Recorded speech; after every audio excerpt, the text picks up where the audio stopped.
नमस्कार,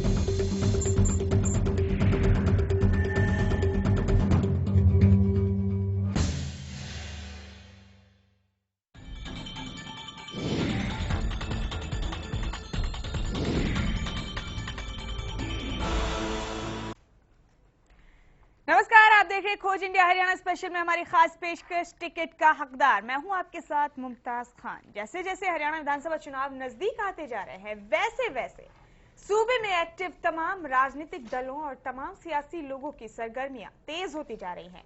अलग अलग पार्टियां बेशुमार वायदों और दावों का पुलिंदा लेकर चुनावी जंग में कूदने को बेताब है। ये बात अलग है कि चुनाव से पहले सभी राजनीतिक खेमों की अपनी कई कवायदे होती हैं, जिनसे निपटना कोई आसान काम तो कतई नहीं है। मसलन किसको टिकट दें, किसको ना दें और ऐसा क्या करें कि जनता हमारी पार्टी को वोट दे।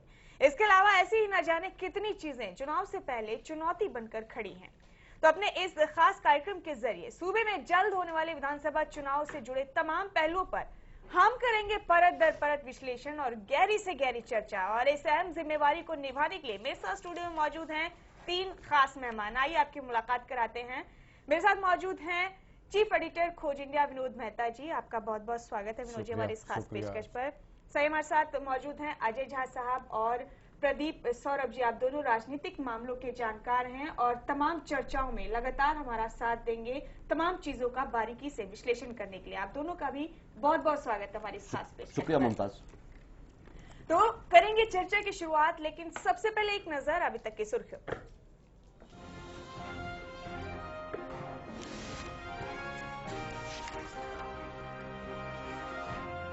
बीजेपी आज का गठबंधन पर बीजेपी ने नरम किए तेवर। बोले कैप्टन अभिमन्यु, गठबंधन टूटने से दोनों पार्टियों को होगा बड़ा नुकसान। सूबे के गुरुघरों में कब्जे को लेकर बढ़ा बवाल। कुरुक्षेत्र में पुलिस और सिखों के बीच झड़प। समर्थकों ने फायर ब्रिगेड की गाड़ी तोड़ी, पुलिस ने किया लाठीचार्ज। टिकट को लेकर उम्मीदवारों के बदलाव की खबरों का इनेलो ने किया खंडन। 5 जगहों से थी टिकट बदलने की खबर। इनेलो ने की थी 62 सीटों की घोषणा। हरियाणा में बीजेपी की सोशल इंजीनियरिंग, 4 यात्राएं, 2 की अगुवाई करेंगे जाट नेता और 2 की गैर जाट। भडाना के इस्तीफे के बाद इनेलो हुई मेहरबान। कहा ऐसे नेता के लिए हमेशा खुले हैं पार्टी के दरवाजे।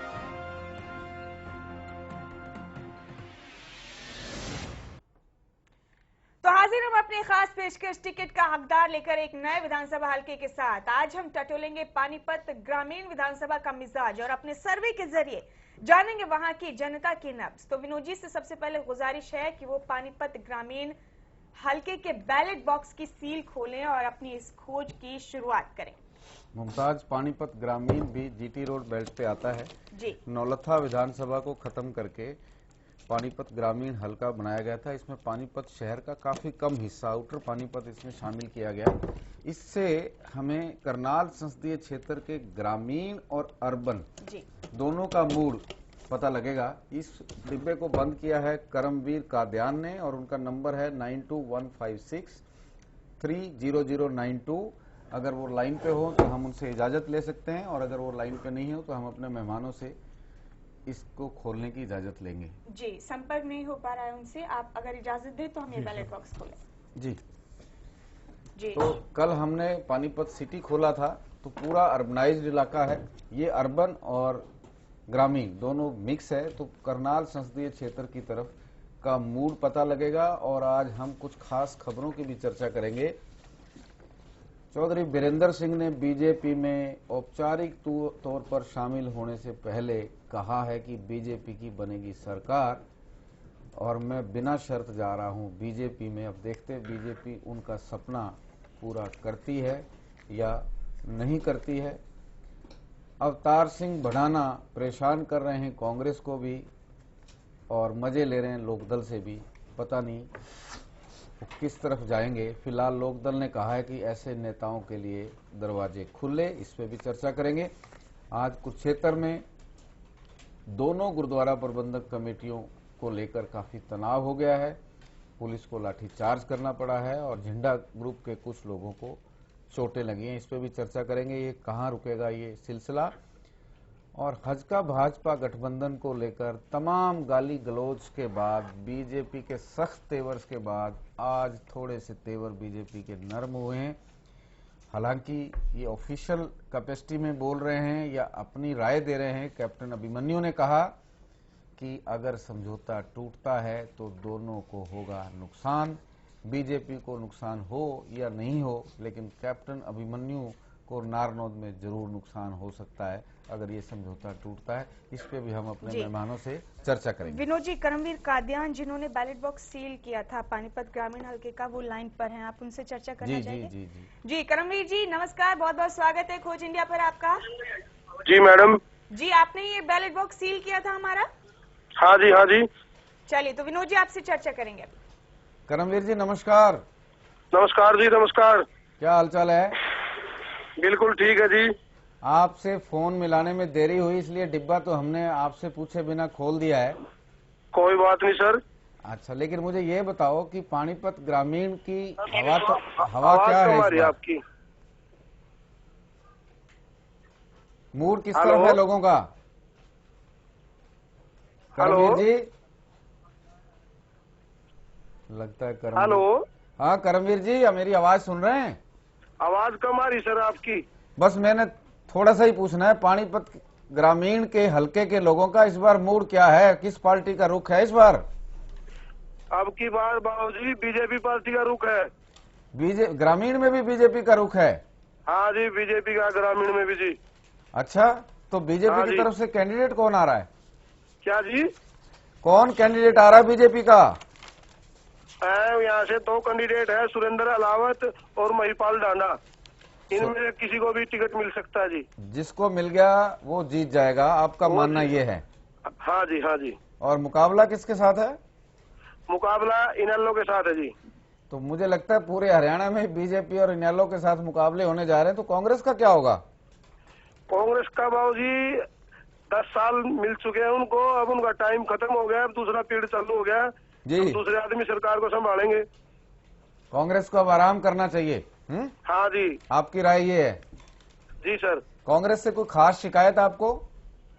नहीं, शिकायत तो कुछ नहीं है, बाकी शिकायत ये भी है, कांग्रेस एक ही प्रकार के लोगों की पार्टी है, सिर्फ पूंजीपतियों की। अच्छा। इस राज्य में वर्कर की और पब्लिक की सुनवाई नहीं होती सर जी। कांग्रेस एक ही परिवार, एक ही तरह के लोगों की पार्टी है, मतलब एक ही सोच के लोगों की पार्टी, आपने यही कहा है ना? हाँ जी, हाँ जी, हाँ जी। और बीजेपी भी कांग्रेस से माल इंपोर्ट कर रही है, फिर बीजेपी को क्या कहेंगे? किसको जी? बीजेपी भी कांग्रेस से कैंडिडेट उठा के ला रही है, बीजेपी को क्या कहेंगे? नहीं सर, वो उनके वही बंदे आ रहे हैं उनकी पार्टी में जो जिसकी कांग्रेस के साथ सोच नहीं मिल रही। चलिए, आपने एक नया साइंटिफिक फार्मूला बताया। एक सवाल जाते जाते और, हज का भाजपा गठबंधन रहना चाहिए या टूटना चाहिए? ऐसा जी, अगर हज का गठबंधन रहेगा तो कुलदीप बिश्नोई को फायदा होगा। अच्छा। अगर गठबंधन नहीं रहा तो कुलदीप बिश्नोई को ही नुकसान होगा, बीजेपी को नहीं होगा। बीजेपी को ना कोई फायदा है ना कोई नुकसान है। तो मतलब हरियाणा के वोटर्स ने नील कर दिया है कुलदीप को, आपके मुताबिक? हाँ जी, बिल्कुल जी, क्योंकि अब की बार मोदी सरकार जी। अच्छा, मोदी साहब को हरियाणा में भी लाओगे? बिल्कुल जी, बिल्कुल। सर, वो प्रधानमंत्री बन चुके हैं। कोई बात नहीं जी, बाप तो ये देश के फिलहाल तो। चलिए, आप काफी दीवाने लगते हैं बीजेपी के। शुक्रिया हमसे बातचीत करने के लिए, बहुत बहुत शुक्रिया। जी हाँ, तो कैंडिडेट अनाउंस कर दें जी। पानीपत ग्रामीण से हमने प्रसन्नी देवी को कांग्रेस से कैंडिडेट लिया है, और विजेंद्र काद्यान, अगर मुझे याद है तो विजेंद्र काद्यान अलायंस बिल्लू, ये वही नाम है, आईएनसी। संजीव मलिक आईएनसी, देवेंद्र काद्यान लोकदल, हालांकि लोकदल अपनी टिकट अनाउंस कर चुका है। निशांत सिंह मलिक को टिकट दिया है लोकदल ने, नया एक्सपेरिमेंट किया इस बार। सतबीर काद्यान की परिवार को नाराज कर दिया है लोकदल ने और निशांत सिंह मलिक को टिकट दिया है। इनका नाम, टिकट इनको मिला है, ये पहली सीट है जिसका नाम हमारे बैलेट पेपर में नहीं है और उनको टिकट मिल चुका है, इसलिए वो जनता की पसंद हो या ना हो, लेकिन लोकदल की पसंद वही है। सुरेंद्र प्रताप सिंह आईएनएलडी, दीपा देसवाल आईएनएलडी, निशांत सिंह मलिक का नाम है हमारे बैलेट पेपर में, मेरे से चूक हुई, निशांत सिंह मलिक का नाम है। महिपाल ढांडा बीजेपी, सुरेंद्र अलावत बीजेपी और रघुनाथ तंवर बीजेपी। दिव्या तायल हरियाणा जनहित कांग्रेस, संजय कादयान हरियाणा जनहित कांग्रेस, तुलसीदास हरियाणा जनहित कांग्रेस, धारा सिंह रावल इंडिपेंडेंट और रामफल बेगमपुर, शायद उनके गांव का नाम है, इंडिपेंडेंट और राजबीर मलिक बीएसपी। मुमताज। शुक्रिया विनोद जी। तो आज खंगालेंगे हम पानीपत ग्रामीण के तमाम सियासी हालात और साथ ही जानेंगे अपने एक्सपर्ट से वहां की मौजूदा हालात और जातिगत समीकरण को देखते हुए वो क्या संभावनाएं देखते हैं चुनाव नजदीक आते आते। लेकिन पहले एक रिपोर्ट के जरिए जानते हैं पानीपत ग्रामीण का इतिहास और भूगोल। पानीपत शहर की हवा अभी इससे जुड़े ग्रामीण हिस्सों तक नहीं पहुंची है। ग्रामीण इलाकों में अवैध कॉलोनियों का जाल बढ़ता ही जा रहा है। इन अवैध कॉलोनियों में बुनियादी सुविधाओं का अभाव है। अव्यवस्था की कहानी यहाँ इधर उधर बिखरी हुई है। पानीपत ग्रामीण विधानसभा सीट में तकरीबन 40 गांव और शहर के बाहरी इलाके की अवैध 67 कॉलोनियां आती हैं। वर्ष 2009 के परिसीमन से पहले पानीपत एक ही विधानसभा क्षेत्र होता था, लेकिन परिसीमन के बाद पानीपत शहरी और पानीपत ग्रामीण 2 सीटों में बांट दिया गया। इस दौरान पानीपत विधानसभा सीट का 30% हिस्सा पानीपत ग्रामीण सीट में चला गया, जबकि इसका 70% हिस्सा पानीपत शहरी सीट में बना रहा। पानीपत ग्रामीण विधानसभा निर्वाचन क्षेत्र हरियाणा के पानीपत जिले में स्थित एक विधानसभा क्षेत्र है। ये करनाल लोकसभा निर्वाचन क्षेत्र के अंतर्गत आता है। इस विधानसभा क्षेत्र में कुल मतदाताओं की संख्या 1,96,618 है, जिनमें से पुरुष मतदाताओं की संख्या 1,08,335 है और महिला मतदाताओं की संख्या 88,283 है। पानीपत ग्रामीण विधानसभा क्षेत्र एक जाट बहुल क्षेत्र है। यहाँ जाट वोटरों की तादाद लगभग 23% है। इसके अलावा यहाँ पंजाबी, रोड, गुर्जर, कश्यप, ब्राह्मण, मुस्लिम, वैश्य और अन्य पिछड़ी जातियों के लोग रहते हैं। वर्ष 2009 में यहाँ से निर्दलीय उम्मीदवार को जनता ने विधायक बनाकर विधानसभा भेजा, जबकि वर्ष 2014 में हुए लोकसभा चुनाव में बीजेपी ने हल्के में बढ़त ली। आने वाले विधानसभा चुनाव में यहाँ जनादेश क्या होगा, अभी ये तस्वीर साफ होना बाकी है। सर्वे टीम खोज लिया। तो तब पानीपत ग्रामीण हल्के का इतिहास और भूगोल जो इस रिपोर्ट के जरिए हमने आपको दिखाया और हमारी चर्चा तमाम चीजों पर आगे बढ़े, उससे पहले आइए जानते हैं कौन है मुख्यमंत्री बनने के लिए हरियाणा की जनता की पसंद। लेकिन ये पसंद अभी 17 विधानसभा क्षेत्रों के हिसाब से है, आगे सब बदल भी सकता है और हर बार इस प्रोग्राम की कड़ी में ये विधानसभा क्षेत्र बढ़ते जाएंगे। तो आइए जाने अभी तक कौन है पसंदीदा मुख्यमंत्री। कौन होगा हरियाणा का सरताज, किसे चाहती है सूबे की जनता। खोज इंडिया के सर्वे में सीएम उम्मीदवार का रिपोर्ट कार्ड। खोज इंडिया हरियाणा स्पेशल अब तक 17 सीटों पर सर्वे कर चुका है और जनता से उसके पसंदीदा मुख्यमंत्री के दावेदार के बारे में राय भी ले चुका है। अब तक के नतीजों के हिसाब से सीएम उम्मीदवार के रिपोर्ट कार्ड पर नजर डाली जाए तो हमारे सर्वे के अनुसार मौजूदा सीएम भूपेंद्र सिंह हुड्डा और ओम प्रकाश चौटाला के बीच कांटे की टक्कर चल रही है। 17 सीटों की बात करें तो चौटाला सीएम से आगे हैं। ओम प्रकाश चौटाला 6,78,723 वोटों के साथ पहले स्थान पर बरकरार हैं, जबकि सीएम हुड्डा 6,27,120 वोटों के साथ दूसरे स्थान पर हैं। इसके बाद बात करें राविंद्रजीत की तो वो 2,79,168 वोटों के साथ अभी भी तीसरे नंबर पर अटके हुए हैं और 1,18,714 वोटों के साथ कुलदीप बिश्नोई चौथे नंबर पर बने हुए हैं। बात अगर बीजेपी के प्रदेश अध्यक्ष रामविलास शर्मा की करें तो वो 77,248 वोटों के साथ 5वें यानी आखिरी पायदान से हिलने का नाम नहीं ले रहे। सर्वे टीम खोज इंडिया हरियाणा स्पेशल। और इसी चला दिया करो। तो पानीपत ग्रामीण हल्के के सर्वे के नतीजे आज हम आपको बताएंगे और आपको बताएंगे कि आखिरकार पानीपत ग्रामीण हल्के की जनता क्या चाहती है अपने पसंदीदा उम्मीदवार को लेकर, पसंदीदा पार्टी को लेकर, साथ ही पसंदीदा सीएम को लेकर भी। लेकिन विनोद जी, जब तक पहले राउंड के नतीजे सामने आते हैं कुछ अहम सियासी मसलों पर चर्चा जरूर कर लेनी चाहिए। बिल्कुल करनी चाहिए, क्योंकि पूरे हरियाणा को इंतजार है कि इंडियन नेशनल लोकदल बगावत के बाद क्या किसी की टिकट काटेगा। हालांकि आज की अखबारों में चर्चा थी, 5 सीटों के नाम भी छपे थे, लेकिन मेरा मानना यह है कि इंडियन नेशनल लोकदल का जो स्वभाव है, जो वर्किंग है, उस हिसाब से वो टिकटें नहीं काटेंगे। और दोपहर होते होते अभय सिंह का स्टेटमेंट भी आ गया कि कोई टिकट नहीं बदली जाएगी, और शाम होते होते उनका एक नया स्टेटमेंट भी आ गया कि टिकट भी नहीं बदली जाएगी और किसी को मनाया भी नहीं जाएगा। इनेलो अपनी स्पीड से काम करेगी। प्रदीप जी, क्या इनेलो टिकटें बदलेगी? देखिए कि इस INLD का नेतृत्व जो परिवार करता है, उसके DNA में इस तरह की बात नहीं है, और वो विद्रोह को मानने वाले लोग नहीं हैं। और इस तरह के विद्रोह को या तो दबा दिया जाता है पार्टी के अंदर, या लोग प्रोफेसर संपत सिंह ऐसे लोग पार्टी छोड़कर चल देते हैं। तो मुझे नहीं लग रहा, और उस बयान से भी बहुत साफ है, जैसा कि अभय चौटाला ने कहा, जो इस समय पार्टी को लीड कर रहे हैं, कि हम कोई टिकट बदलने वाले नहीं हैं। लेकिन ये बात मुझे नहीं जच रही है कि हम किसी को मनाएंगे नहीं जी। उन्होंने मनाया जी, सिंगला के सामने सैनी साहब को मनाया, लीला सैनी को मनाया, लीला सैनी को मनाया, और मक्खन सिंगला के सामने सिरसा में, जी सिरसा में, और भी कवायद वो कर रहे हैं इस तरह की कि कौन आदमी जो बगावत करने वाले के नजदीक है, कौन किसका प्रेशर ले सकता है, कौन पंचायती लोग हैं जो उनको दबा सकते हैं या समझा सकते हैं कि भाई पार्टी में इस तरह की बगावत न करिए।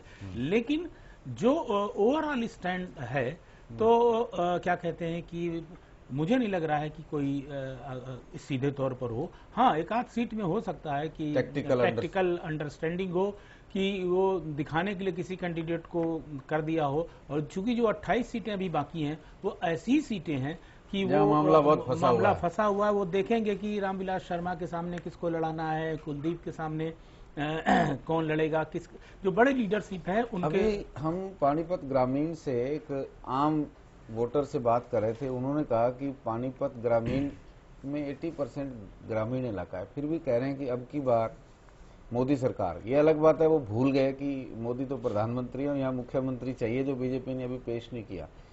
इस तरह की वोटर का मूड और इनेलो में बगावत और किसी को ना मनाने की इच्छा जी, क्या इनेलो के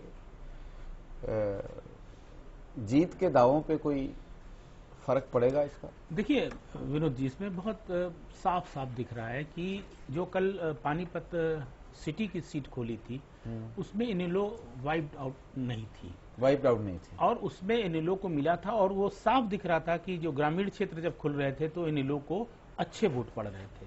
तो चलिए, करमवीर कादियान की बात और डिब्बा बोलेगा। फिलहाल अजय जी, अभय सिंह ने कहा कि मनाने भी नहीं जाएंगे, इसके पीछे क्या मनोविज्ञान हो सकता है? देखिए, कल ही मैं कह रहा था कि वो अहंकार, वो कॉन्फिडेंस, वो एरोगेंस, वो सब कुछ उनके अंदर कूट कूट कर भरा हुआ है, वही झलक कर सामने आ रहा है। ये ईगो है कि कोई मेरे से नाराज हो रहा है, भाग रहा है, तो भागने तो मैं उसको नहीं मनाऊंगा। तो इस तरह की बात मुझे कहीं लगता है कि आप जब एक मुख्यमंत्री का आप दावेदार हैं इनडायरेक्टली, क्योंकि आपके पिताजी अगर छूट कर नहीं आए जेल से तो मुख्यमंत्री शायद यही होंगे, अभय सिंह चौटाला। ऐसे में उनसे इस तरह के व्यवहार की उम्मीद नहीं की जाती, क्योंकि आपको कूल ठंडा ठंडा होना चाहिए। हाँ, क्योंकि आपको सिर्फ अपनी पार्टी के वर्कर्स को नहीं, आपको पूरे राज्य के, प्रदेश की जनता को साथ में लेकर चलना होगा जब सरकार आप बनाएंगे। क्योंकि अभी हुडा सरकार के खिलाफ आरोप यही लगा, आपने भी यही आरोप लगाया कि सिर्फ एक क्षेत्र विशेष के वो मुख्यमंत्री बन गए थे। ऐसे में उनको सबको साथ जब लेकर चलना होगा, अपने पार्टी के लोग को नाराज करेंगे। कूल ठंडा ठंडा के अभय सिंह का टेम्परामेंट है प्रदीप जी? देखिए, मैं उनका अभय सिंह अतीत अगर आप देखेंगे तो ना कूल है ना ठंडा है, लेकिन हर व्यक्ति के अंदर कुछ परिवर्तन होते हैं समय के हिसाब से।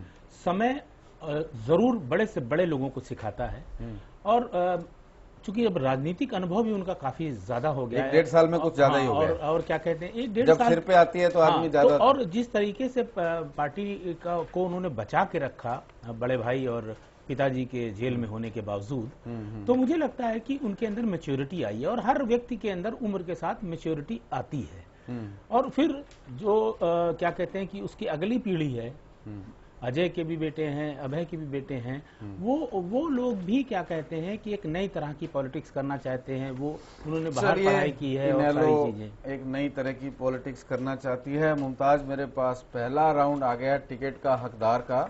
अगर आप मुझे इजाजत दें तो मैं इस राउंड को अनाउंस कर दूं। जी जरूर अनाउंस करें। पहला राउंड कांग्रेस के लिए मस्त राउंड नहीं है। प्रसन्नी देवी को केवल 2 वोट मिले हैं, विजेंद्र कादयान को 4 वोट मिले हैं, ये भी कांग्रेस से हैं। संजीव मलिक 12 वोट मिले हैं। कुछ तो है, जो इंडियन नेशनल लोकदल ने भी मलिक को टिकट दिया है, कुछ तो है, वहां देखना पड़ेगा। संजीव मलिक को 12 वोट, आईएनएलडी के देवेंद्र कादयान को 17 vote, 5338 vote value 314, total vote 5338। सुंदर Pratap Singh INLD 3 vote, total 942। Deepa Deswal INLD 4, 1256। जिनको टिकट दिया है निशान सिंह मलिक को, उनको पहले राउंड में बहुत ही कम वोट मिले हैं। इंडिकेशन कि टिकट को लेके वहां भी विद्रोह है, बगावत है। इंडिकेशन सर्वे का भी यही है। शायद 2-3 राउंड तक हमें इंतजार करना चाहिए कोई भी कमेंट करने से पहले। उनको केवल 3 वोट मिले हैं, 942। और बीजेपी यहां छक्के छुड़ा रही है। महिपाल ढांडा बीजेपी 26 वोट, सबसे ज्यादा 8164। पानीपत ग्रामीण में भी बीजेपी घुस गई। आरएसएस है या बीजेपी है चेक करना पड़ेगा, लेकिन घुस गई। Surendra Alawat BJP 6 vote, 1884। और Raghunath Tanwar BJP 3 vote, 942 vote value. Divya Tayal Hajka 4 vote, 1256। Sanjay Kadyan 1 vote, Tulsidas 1 vote. Dara Singh Rawal independent 6 vote. अगर ये इंडिपेंडेंट हैं तो पहले राउंड में 6 वोट काफी अच्छे वोट हैं। 1884।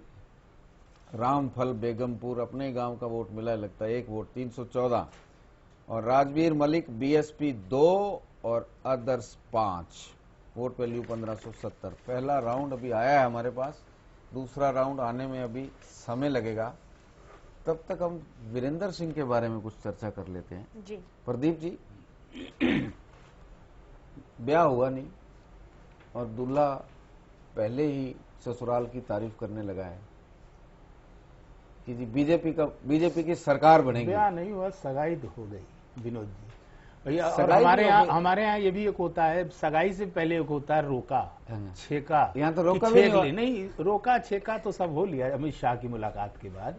तो ऐसे में क्या कहते हैं, बनता है ससुराल की तारीफ करनी चाहिए, जायज है भाई, जायज है। ये अलग बात अलग है कि वो अपने जो कांग्रेस ने उनको लेटर दिया था जी, कारण बताओ नोटिस का, उसके जवाब में उन्होंने ये कहा था कि मैं एक राजनीतिक आदमी हूँ, राजनीतिक लोगों से मिलना कोई गुनाह नहीं है। लेकिन अब उन्होंने गुनाह कमिट कर लिया है। अब कांग्रेस पार्टी के पास उनको क्या निकालने का रास्ता या उन्हें सस्पेंड करने का रास्ता बन जाता है। क्योंकि किसी दूसरी पार्टी की तारीफ करना ये पार्टी संविधान की कांग्रेस में रहते हुए उन्होंने कहा कि बीजेपी की सरकार बनेगी जिस प्रदेश में उस पार्टी की सरकार हो, और मैं बिना शर्त शामिल हो रहा हूं। अब ये तो मुझे नहीं लगता कि शर्त है कि नहीं, अब बुढ़ापे में लेकिन एक बड़ा सवाल है कि जो व्यक्ति कांग्रेस में मुख्यमंत्री पद की लड़ाई लड़ता रहा हो और सीडब्ल्यूसी जैसी टॉप बॉडी, कांग्रेस की जो टॉप बॉडी है जो देश चलाती है, उसका सदस्य हो, राज्यसभा का मेंबर हो, सब कुछ त्याग दिया, सब कुछ त्याग के बीजेपी में जा रहे हैं और फिर भी कह रहे हैं बिना शर्त जा रहा हूं। देखिए विनोद जी, ये कतई नहीं हो सकता। क्या उनका मुख्यमंत्री बनने का सपना बीजेपी पूरा करेगी? अजय जी, बिल्कुल नहीं पूरा करेगी। ये आप मान करके गांठ मान के रख ले कि बाहर से आए हुए किसी को बीजेपी अभी नहीं बनाने वाली है फिलहाल, क्योंकि अभी मूड साफ ये है कि बीजेपी के पीछे आरएसएस का सही योजना, सही उनकी जो काम काज जो होता है, तो उसका अभी तक असर दिख रहा है। जैसे आप उस श्रोता से बात कर रहे थे, दर्शक से, जब उन्होंने कहा मोदी सरकार, ये दिखा रहा है कि लोकसभा चुनाव का हैंगओवर अभी तक जारी है, हनीमून पीरियड चल रहा है, अभी वो खत्म नहीं हुआ है वोटर्स के बीच में। तो ऐसे में ठीक है, मोदी सरकार नहीं होगी, मोदी के कोई नुमाइंदा इसको सरकार चलाएगा हरियाणा में, ऐसा कुछ हो सकता है। ऐसा कुछ हो सकता है। प्रदीप जी, वीरेंद्र सिंह का मुख्यमंत्री बनने का सपना पूरा होगा बीजेपी में? देखिए, कतई नहीं हो सकता। जब ये आप देखें, नरेंद्र मोदी जब प्रधानमंत्री हुए तो तमाम बड़े बड़े जो लीडर थे, लालकृष्ण आडवाणी, मुरली मनोहर जोशी, जिनके लिए कभी नारा लगाया जाता था जिसमें वाजपेयी और जोशी और आडवाणी का नाम होता था कि भाजपा की 3 धरोहर, वाजपेयी, आडवाणी और मुरली मनोहर, ये एक नारा होता था। तो वो भी हाशिए में ढकेल दिए गए राजनीति के। और भारतीय जनता पार्टी अगर बहुमत में आती है प्रदेश में, तो वो किसी भी कीमत पर, कि जिस तरह से कि अपने सहयोगियों के साथ वो व्यवहार कर रही है इस समय केंद्र में भी बहुत तवज्जो नहीं दे रही, क्योंकि उसके पास पूरा नंबर है, सामान है। और पासवान साहब के पास मंत्रालय, अगर दबाव वाला होता तो पासवान साहब क्या कहते हैं, इस्पात, रेल, वो कोई भी बार्गेनिंग का, अभी तो वो कहते हैं ना, बेगर आर नॉट चूजर। चलिए, जो हमने बीजेपी को समझा, जो पाया, हरियाणा में कांग्रेस से गए हुए नेता सारे छमछम कर रहे हैं कि मैं मुख्यमंत्री। बीजेपी का जो कल्चर है और जो होना भी चाहिए, जिस तरीके से बीजेपी काम करती है, मुझे ऐसा लगता है कि अगर बीजेपी को बहुमत मिला, अकेले पूरा बहुमत मिला, तो किसी भी कांग्रेसी बैकग्राउंड के व्यक्ति को बीजेपी शायद ही सीएम बनाए। सीएम आएगा आरएसएस की रिकमेंडेशन से, और पुराना बीजेपी का व्यक्ति, अगर बीजेपी को बहुमत मिला, ऐसा मेरा मानना है। इसी सवाल पर मैं अपने दोनों मेहमानों से छोटी छोटी टिप्पणी चाहूंगा। क्या जो मैं कह रहा हूं बीजेपी का कल्चर ठीक वही है, बिल्कुल, या अलग है? देखिए, आरएसएस हमेशा कोशिश करेगी, नरेंद्र मोदी के साथ वो सफल शायद ना हो पाए कि रिमोट कंट्रोल से सरकार चलाए, लेकिन अगर उनके पसंद का कोई मुख्यमंत्री होगा जिसका बहुत बड़ा कद नहीं होगा, क्योंकि अभी देखें बीजेपी के अंदर जो नेता है किसी का भी इतना बड़ा कद नहीं है, ऐसे में आरएसएस जरूर रिमोट कंट्रोल का इस्तेमाल करेगी और वो चाहेगी कि जो उनके सामने नतमस्तक हो। चलिए, आरएसएस का नाम ही हो, क्या बीजेपी कांग्रेसी बैकग्राउंड के किसी व्यक्ति को पहली दफा सीधे सीएम बनाएगी? प्रदीप जी, कतई नहीं बनाएगी, और इतनी सीट भी नहीं देगी कि वो किसी तरह से मैनिपुलेट कर मैनिपुलेट कर जी, सके, और जो मुर्दाबाद करवा सके। जी, जो झंझट है वो क्या कहते हैं, हजका वाला, वो यही है झंझट, कि आपको इतनी सीट नहीं देंगे कि आप जिंदाबाद और मुर्दाबाद करा सकें, और उनके जो प्रोस्पेक्ट हैं उस पर बाधा लगा। इसका मतलब ये है कि टिकटों के बंटवारे के टाइम ही ये ब्रेक लगा दिया जाएगा, ताकत वाली नाड़ी बीजेपी काट के रखेगी। और दूसरी चीज विनोद जी की जो सूचना है कि बीजेपी हजगा के लिए और कुलदीप बिश्नोई के लिए जो सूचना है कि वो ये है कि भाई केंद्र में हम तुम्हें मंत्री बना देंगे, और जहां तक जानकारी है कि चौधरी वीरेंद्र सिंह से भी यही डील है कि आपको केंद्र में बना देंगे, यहाँ तुम जिता के लाओ। लेकिन यहाँ आज कुलदीप ने, इस पे बाद में चर्चा कर लेंगे, पहले मुमताज शायद कुछ कहना चाह रही है, पर मैं छोड़ देता हूँ एक छोटा सा सवाल कि कुलदीप ने आज वीरेंद्र सिंह की तारीफ की, क्या वजह हो सकती है? कहीं वीरेंद्र सिंह, कुलदीप और बीजेपी में कोई मध्यस्थता का रोल तो नहीं अदा कर रहे? नहीं, वो नहीं, इस तरह का कोई नहीं है। कि उन्होंने ये कहा कि आपको याद हो, चौधरी वीरेंद्र सिंह ने भी कहा था एक बार, और उसी का जवाब दिया है कुलदीप बिश्नोई ने कि भाजपा भी एक अच्छी पार्टी है, आपका इसमें स्वागत है। अच्छा, ये उस बयान का जवाब उसका जवाब है। मुमताज, मेरा भी एक सवाल है विनोद जी, लेकिन एक ब्रेक से लौटेंगे तब मैं अपने सवाल का जवाब आप सबके जरिए ढूंढने की कोशिश करूंगी। एक छोटा सा ब्रेक ले रहे हैं यहाँ पर, फौरन लौट रहे हैं इसी खास पेशकश के साथ।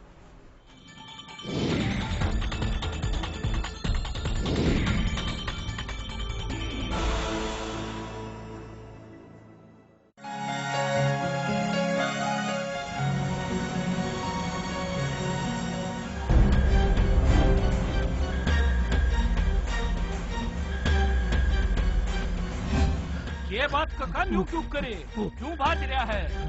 काले यार से पकड़ के ले जाएंगे, मन पकड़ के ले जाएंगे, न्यू क्यों कर पकड़ के ले जाएंगे? तने के मैं कसूर कर रखा से? रमना कर्जा ले रखा था, वो भी बन ना पाया।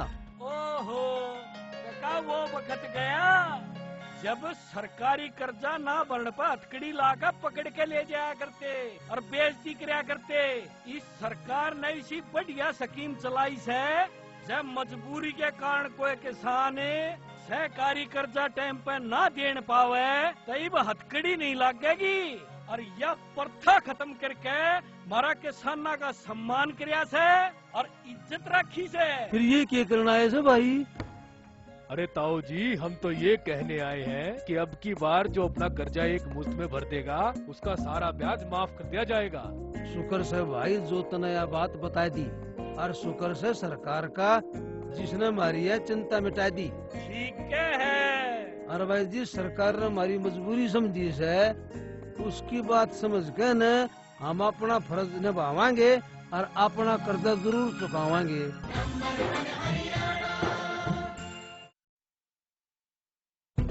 मेरा बार बार सर्वे करने का मकसद है राजनीति में नए लोगों को आगे लाना, ऐसे लोगों को आगे लाना जो अपनी चौधर की राजनीति नहीं करें बल्कि जनता की चौधर के लिए राजनीति करें।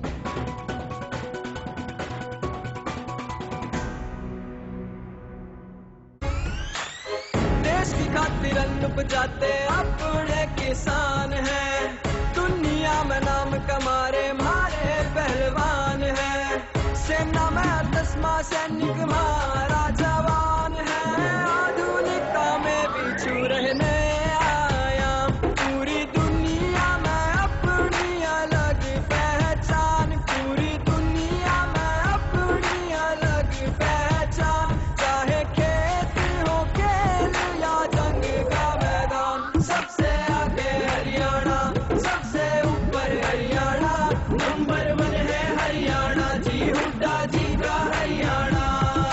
हुड्डा साहब ने करे प्रयास, नेक नियत से किया विकास, प्रति व्यक्ति आय बढ़ा के बना दिया हरियाणा का, सबसे कम बिजली के दाम, फसलों के भी बड़े हैं दाम, सबसे ज्यादा पेंशन देके बुजुर्गों का बढ़ाया मान, मनरेगा में रेट है हाई, गरीब बच्चों की मुफ्त पढ़ाई, नई नई यूनिवर्सिटी लाकर शिक्षा की भी ज्योत जलाई, सबसे ज्यादा निवेश यहाँ, आधुनिकता की रेस यहाँ, परख लाओ पद पाओ की नीति, बने खिलाड़ियों के नाम यहाँ, ऐसे ही विकास कराना है, आगे ही बढ़ते जाना है, पूरे देश में सबसे आगे मेरा नंबर 1 हरियाणा है, पूरी दुनिया में अपनी अलग पहचान, चाहे खेत हो खेल या जंग का मैदान, सबसे आगे हरियाणा, सबसे ऊपर हरियाणा,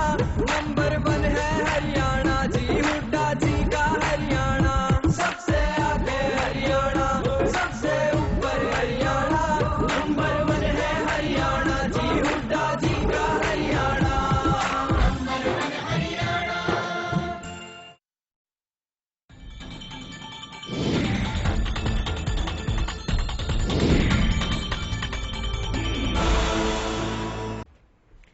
ब्रेक के बाद टिकट का हकदार में बहुत बहुत स्वागत है आप सबका। और इससे पहले कि अपनी चर्चा को हम आगे बढ़ाएं, एक नजर फिर से अभी तक की सुर्खियों पर।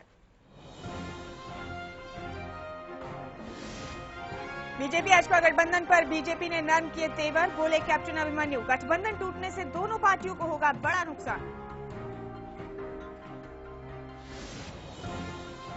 सूबे के गुरुघरों में कब्जे को लेकर बढ़ा बवाल, कुरुक्षेत्र में पुलिस और सिखों के बीच झड़प, समर्थकों ने फायर ब्रिगेड की गाड़ी तोड़ी, पुलिस ने किया लाठीचार्ज। टिकट को लेकर उम्मीदवारों के बदलाव की खबरों का इनेलो ने किया खंडन, 5 जगहों से थी टिकट बदलने की खबर, इनेलो ने की थी 62 सीटों की घोषणा। हरियाणा में बीजेपी की सोशल इंजीनियरिंग, 4 यात्राएं, 2 की अगुवाई करेंगे जाट नेता और 2 की गैर जाट। और भजाना के इस्तीफे के बाद इनेलो हुई मेहरबान, कहा ऐसे नेता के लिए हमेशा खुले हैं पार्टी के दरवाजे।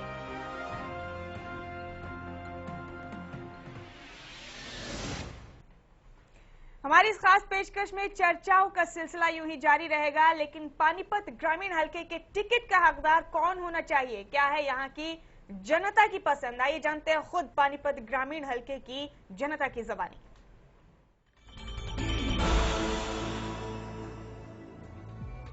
किसको विधायक बनाएंगे अपने इलाके से?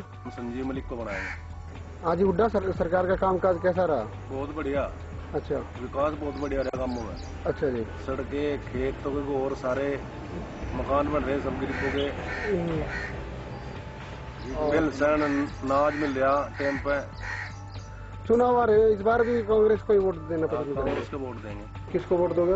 मणिपाल टंडन जी, बीजेपी। वोट इसको पसंद करेंगे जो बढ़िया कैंडिडेट होगा, जो हमारी समस्या आराम से सुनेगा और हमारी समस्या सोल्व करेगा। पिछले प्लान में हम प्रकाश जैन को एमएलए बनाया। ये 5 साल हमारे गाँव में कोई विकास कार्य नहीं हुआ। हाँ, वो जेल में चला गया, यहाँ कोई विकास कार्य करने वाला नहीं। जहाँ तो वहाँ का हमारे। तो यदि पानीपत ग्रामीण हलके की जनता की सोच, जनता की राय अपने पसंदीदा उम्मीदवार के बारे में, विनोद जी यहाँ पर आपका रुख करेंगे हम। दूसरे राउंड के नतीजे अगर आपके पास आ गए हैं तो आप उन्हें अनाउंस करें। तब तक हम गुजारिश करेंगे पीसीआर से कि इनमें से किसी उम्मीदवार से अगर फोन पर संपर्क हो तो हमारी बात विनोद जी। सुरेंद्र अहलावत जुड़े हैं फोन लाइन पर हमारे साथ, पहले बीजेपी नेता हैं। जी हाँ, जरूर। अहलावत साहब नमस्कार, स्वागत है आपका बहुत बहुत खोज इंडिया पर। नमस्कार जी। जी विनोद जी आपसे चर्चा करेंगे। सुरेंद्र जी। विनोद जी नमस्कार। नमस्कार, क्या हालचाल है? बहुत बढ़िया विनोद जी। कितनी उम्मीद है टिकट की? विनोद जी मैं तो पार्टी का सच्चा सिपाही हूँ। पार्टी देगी चुनाव लड़ देंगे, किसी और को देगी उसकी मदद कर देंगे। अगर पार्टी टिकट देगी तो चुनाव लड़ लेंगे और अगर किसी और को देगी तो मदद कर देंगे। हाँ जी। सुरेंद्र जी, पानीपत ग्रामीण में इस बार मुकाबला किस किस के बीच होगा? आप अच्छी स्टडी करते हैं इसलिए मैं आपको जानता हूं, इसीलिए क्वेश्चन पूछ रहा हूं। देखिए, पानीपत ग्रामीण में गत लोकसभा चुनाव में 57,000 की लीड मिली थी भाजपा को कांग्रेस से जी। तो आने वाले चुनाव में भाजपा का किसी के साथ मुकाबला नहीं है। नंबर 2 के स्थान के लिए इनेलो और कांग्रेस में जबरदस्त मुकाबला रहेगा। इनेलो और कांग्रेस में नंबर 2 की लड़ाई रहेगी। इनेलो ने जो कैंडिडेट उतारा है वो किस सोच के आधार पे, क्योंकि आप हल्के से संबंध रखते हैं और आपको पता होगा किस सोच से उतारा है? देखिए, इनेलो ने नया एक्सपेरिमेंट किया है जी, और कल से यहाँ पर एक बात भी चल रही है कि इनेलो प्रत्याशी का एकदम से इनेलो हाईकमान ने उसका प्रचार रुकवा दिया। प्रचार रुकवा दिया? कल से उनका प्रचार बंद है। अच्छा, बदला जा सकता है कैंडिडेट? मुझे लगता है इस उम्मीदवार को ये बदल भी सकते हैं। जिस प्रकार से रिएक्शन आया था टिकट के बाद जी, और जिस प्रकार से सारे इलाके में इन्होंने प्रचार शुरू किया था, 2 दिन से प्रचार बंद किया है एकदम से जी, तो मुझे लगता है कुछ न कुछ यहाँ इनेलो में गड़बड़ी चल रही है। इनेलो ने कुछ ना कुछ रणनीति चेंज हो सकती है। सुरेंद्र जी, हमसे बातचीत करने के लिए शुक्रिया। और मेरे पास दूसरा राउंड आ चुका है। मुमताज जी, मैं दूसरा राउंड अनाउंस कर दूं? बिल्कुल। प्रसन्नी देवी कांग्रेस, केवल 4 वोट, 1256। अच्छे वोट नहीं आ रहे हैं। Vijender Kadian INC 2 vote, 628। संजीव मलिक भी पिछड़ गए हैं, 3 vote, 942 vote value. Devender Kadian INLD 22 vote, 6908। और सूबेदार Pratap Singh INLD 2 vote, Deepa Deswal INLD 1 vote, Nishant Singh Malik INLD 13 vote. Inelo के ऑफिशियल कैंडिडेट से ज्यादा वोट देवेंद्र कादियान को आ रहे हैं और पब्लिक भी कह रही है कि टिकट बदल दो, लेकिन अभय चौटाला कहते हैं कि टिकटें नहीं बदलेंगे। Mahipal Dhanda BJP 27 vote, 8478। Surendra Ahlawat BJP 7 vote, 2198। और रघुनाथ तंवर बीजेपी 1 वोट, 314। मुमताज जी, हमारे पास 2 राउंड हैं, तीसरा राउंड भी आ गया है। अगर सेकंड पेज, हाँ, इसका सेकंड पेज। दिव्या तायल हरियाणा जनहित कांग्रेस 4। पानीपत ग्रामीण से काफी लोगों ने चुनाव लड़ने का मन बनाया है, हमें भी 2 पर्चे लगाने पड़े। 1256। संजय कादियान 1, 314। तुलसीदास 2, 628। दारा सिंह रावल 3, 942। और रामफल बेगमपुर 1 वोट से 2 वोट हो गए, लगता है एक गांव और जुड़ गया उनके साथ, 628। और राजवीर मलिक बीएसपी 2 और अदर्स 4, 1256 अदर्स।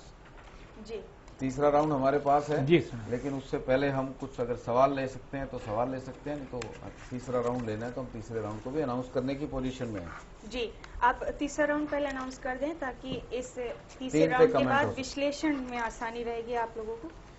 मुझे हैरानी हो रही है, Prasanni Devi 2 vote, 3 vote, 4 vote. Prasanni Devi Congress केवल 3 वोट, 942। विजेंद्र कादियान 8 वोट, 2512। संजीव मलिक आईएनसी 5, 1570। Devender Kadyan INLD 9 vote 2826। Subedar Pratap Singh INLD 7 vote 2198। Deepa Deswal 5 vote 1570 और निशान सिंह मलिक इस बार देवेंद्र काद्यान से भारी पड़ रहे हैं 15 वोट 4710 और Mahipal Dhanda BJP 17 vote 5338। Surendra Alawat 6 vote 1884 और Raghunath Tanwar BJP 3 vote 942। Divya Tayal 7 vote Hajka की कैंडिडेट हैं 2198। संजय काद्यान 2 वोट, ये भी हजका के कैंडिडेट हैं 628। तुलसीदास जी को वोट नहीं मिला है और धारा सिंह रावल 4 वोट 1256। धारा सिंह रावल कुछ इंडिपेंडेंट होते हुए भी करते हुए नजर आ रहे हैं। रामफल बेगमपुर 2 वोट। राजवीर मलिक BSP 4 1256 और अदर्स 3 942। 3 राउंड प्रदीप जी और अजय जी ने तो जोड़ भी लगा लिया होगा। किस दिशा में जा रही है ये सीट? साफ दिख रहा है, जो हमारे दर्शक कह रहे थे बीजेपी का पलड़ा है, जो जनता बोले वो पूरा तोले। जी हाँ, साबित हो रहा है। जी हाँ, बिल्कुल साबित हो रहा है। जो पानीपत शहर हमने कल देखा था, अभी तक 3 राउंड के बाद वैसा लग रहा है कि पानीपत ग्रामीण का भी कुछ रुझान बीजेपी की तरफ ही है, उसी तरफ है। अगर पानीपत ग्रामीण भी बीजेपी जीतेगी प्रदीप जी तो INLD कहाँ जाएगी? देखिए, पानीपत ग्रामीण नाम है और वहां पर लगभग 65 बड़ी कॉलोनियां इसके अंदर आती है। इस क्षेत्र के शहर का एक हिस्सा है, लेकिन हाँ, ग्रामीण ग्रामीण का अर्थ ये नहीं है। और हरियाणा को अगर पूरे भौगोलिक रूप से देखें तो उस तरह का ग्रामीण रह भी नहीं गया है कि पूरे हरियाणा को एक कोने से दूसरे कोने को 5 घंटे में पार किया जा सकता है। आप ईस्ट से वेस्ट, नॉर्थ से साउथ जा सकते हैं। तो ये जो सीट है इसमें नाम ग्रामीण लगा है, लेकिन ये शहरी आबो हवा की जी, इसमें बहुत बड़ा हिस्सा जाटों का है। नहीं, नौलखा हल्के का बहुत बड़ा हिस्सा है।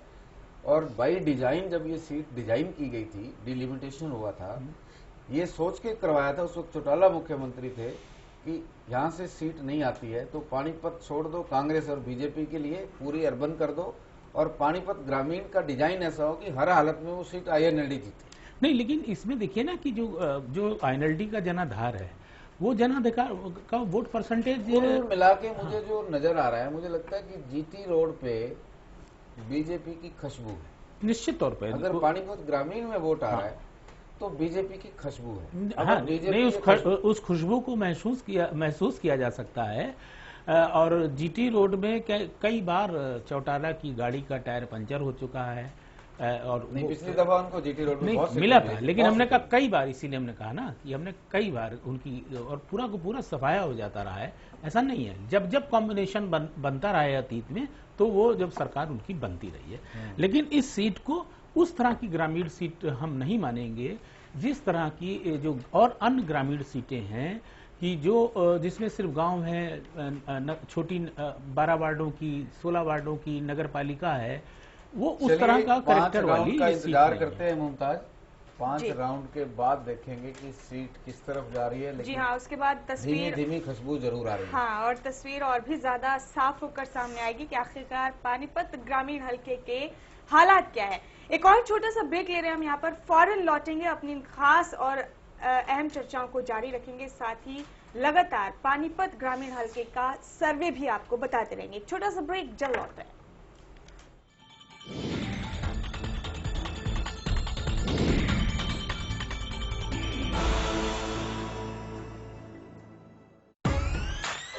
देश की खातिर अन्न उपजाते अपने किसान हैं, दुनिया में नाम कमारे हमारे पहलवान हैं।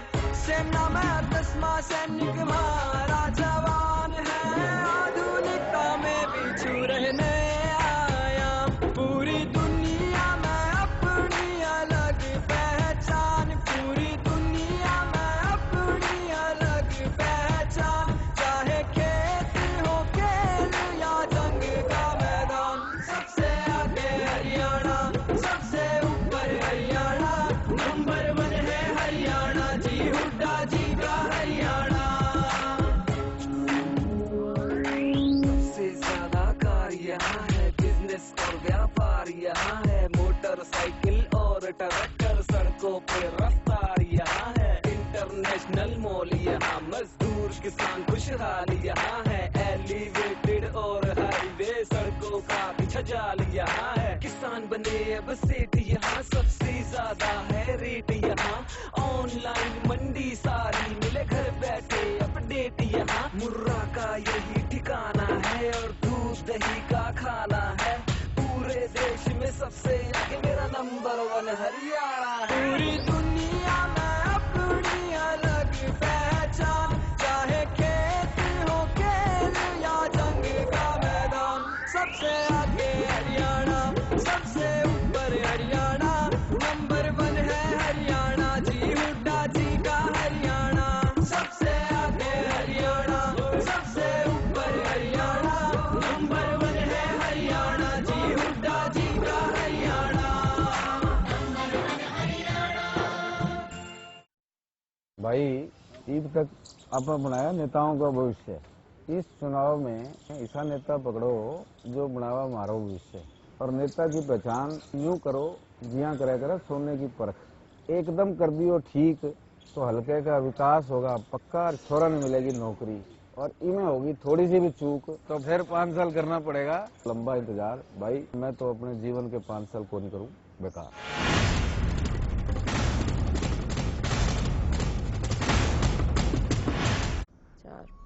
6 पंजे 30। दिमाग तो हवाई जहाज है तेरा। नाना राकेट। हाँ रॉकेट। राकेट जी कहाँ? अम्मा खेत में आई है। जा रख ले। मुन्नी बीमार जो होने वाली है। बीमार? खुले में शौच करेगी उस पे मंडराएंगी मक्खियाँ फिर वही मक्खियाँ तेरे बनाए खाने पर बैठ उसे दूषित करेंगी और मुन्नी को बीमार। घर में शौचालय बनवा और इस्तेमाल कर। जहाँ सोच वहाँ शौचालय।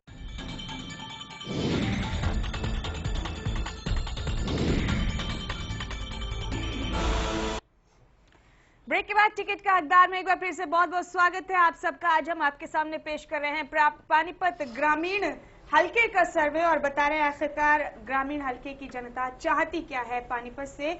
विनोद जी आपका रुख करेंगे हम अगले राउंड्स के नतीजे आते हैं। जब तक तमाम चीजों पे चर्चा कर लिया हमने और कोशिश कर रहे हैं कि इनमें से किसी और उम्मीदवार से भी हमारा संपर्क हो जाए। लेकिन एक अहम चीज विनोद जी हमसे छूट गई। तब तक अगर आपकी इजाजत हो तो हम उस पर जरूर चर्चा करना चाहेंगे। जो बड़ी खबरें हैं बिल्कुल और चर्चा जरूर होनी चाहिए। हाँ बड़ी और अहम खबरों में से एक ये भी है कि सूबे के गुरुघरों में कब्जे को लेकर बवाल बढ़ गया है, तनाव बढ़ गया है तमाम तरह का। कुरुक्षेत्र में पुलिस और सिखों के बीच झड़प भी हुई है। ये पूरा जो मामला है विनोद जी इस पर आप क्या कहते हैं? क्या कोई नतीजा निकल के सामने आएगा? क्या कुछ चीजें ठीक हो पाएंगी? झगड़ा नहीं हो रहा था दोनों गुटों के बीच। ये पॉलिटिकली भूपेंद्र सिंह हुड्डा को परेशान करने वाला था। झगड़ा अगर होता है दोनों के बीच तो माहौल गर्म होगा। माहौल गर्म होगा तो जो जिस डिवीजन की इंतजार की जा रही है वो डिवीजन ढंग से हो पाएगा। तभी वोटों के रूप में कांग्रेस को शायद लाभ होगा। इसका अंत क्या होगा इस झगड़े का, इस पे प्रदीप जी से हम जानते हैं। एक चीज मैं कहना चाहूंगा बीच में जी, ये मैच फिक्सिंग की इसमें बू आ रही है। जैसे क्रिकेट में मैच फिक्सिंग होता है चाहे और भी खेलों में होता है।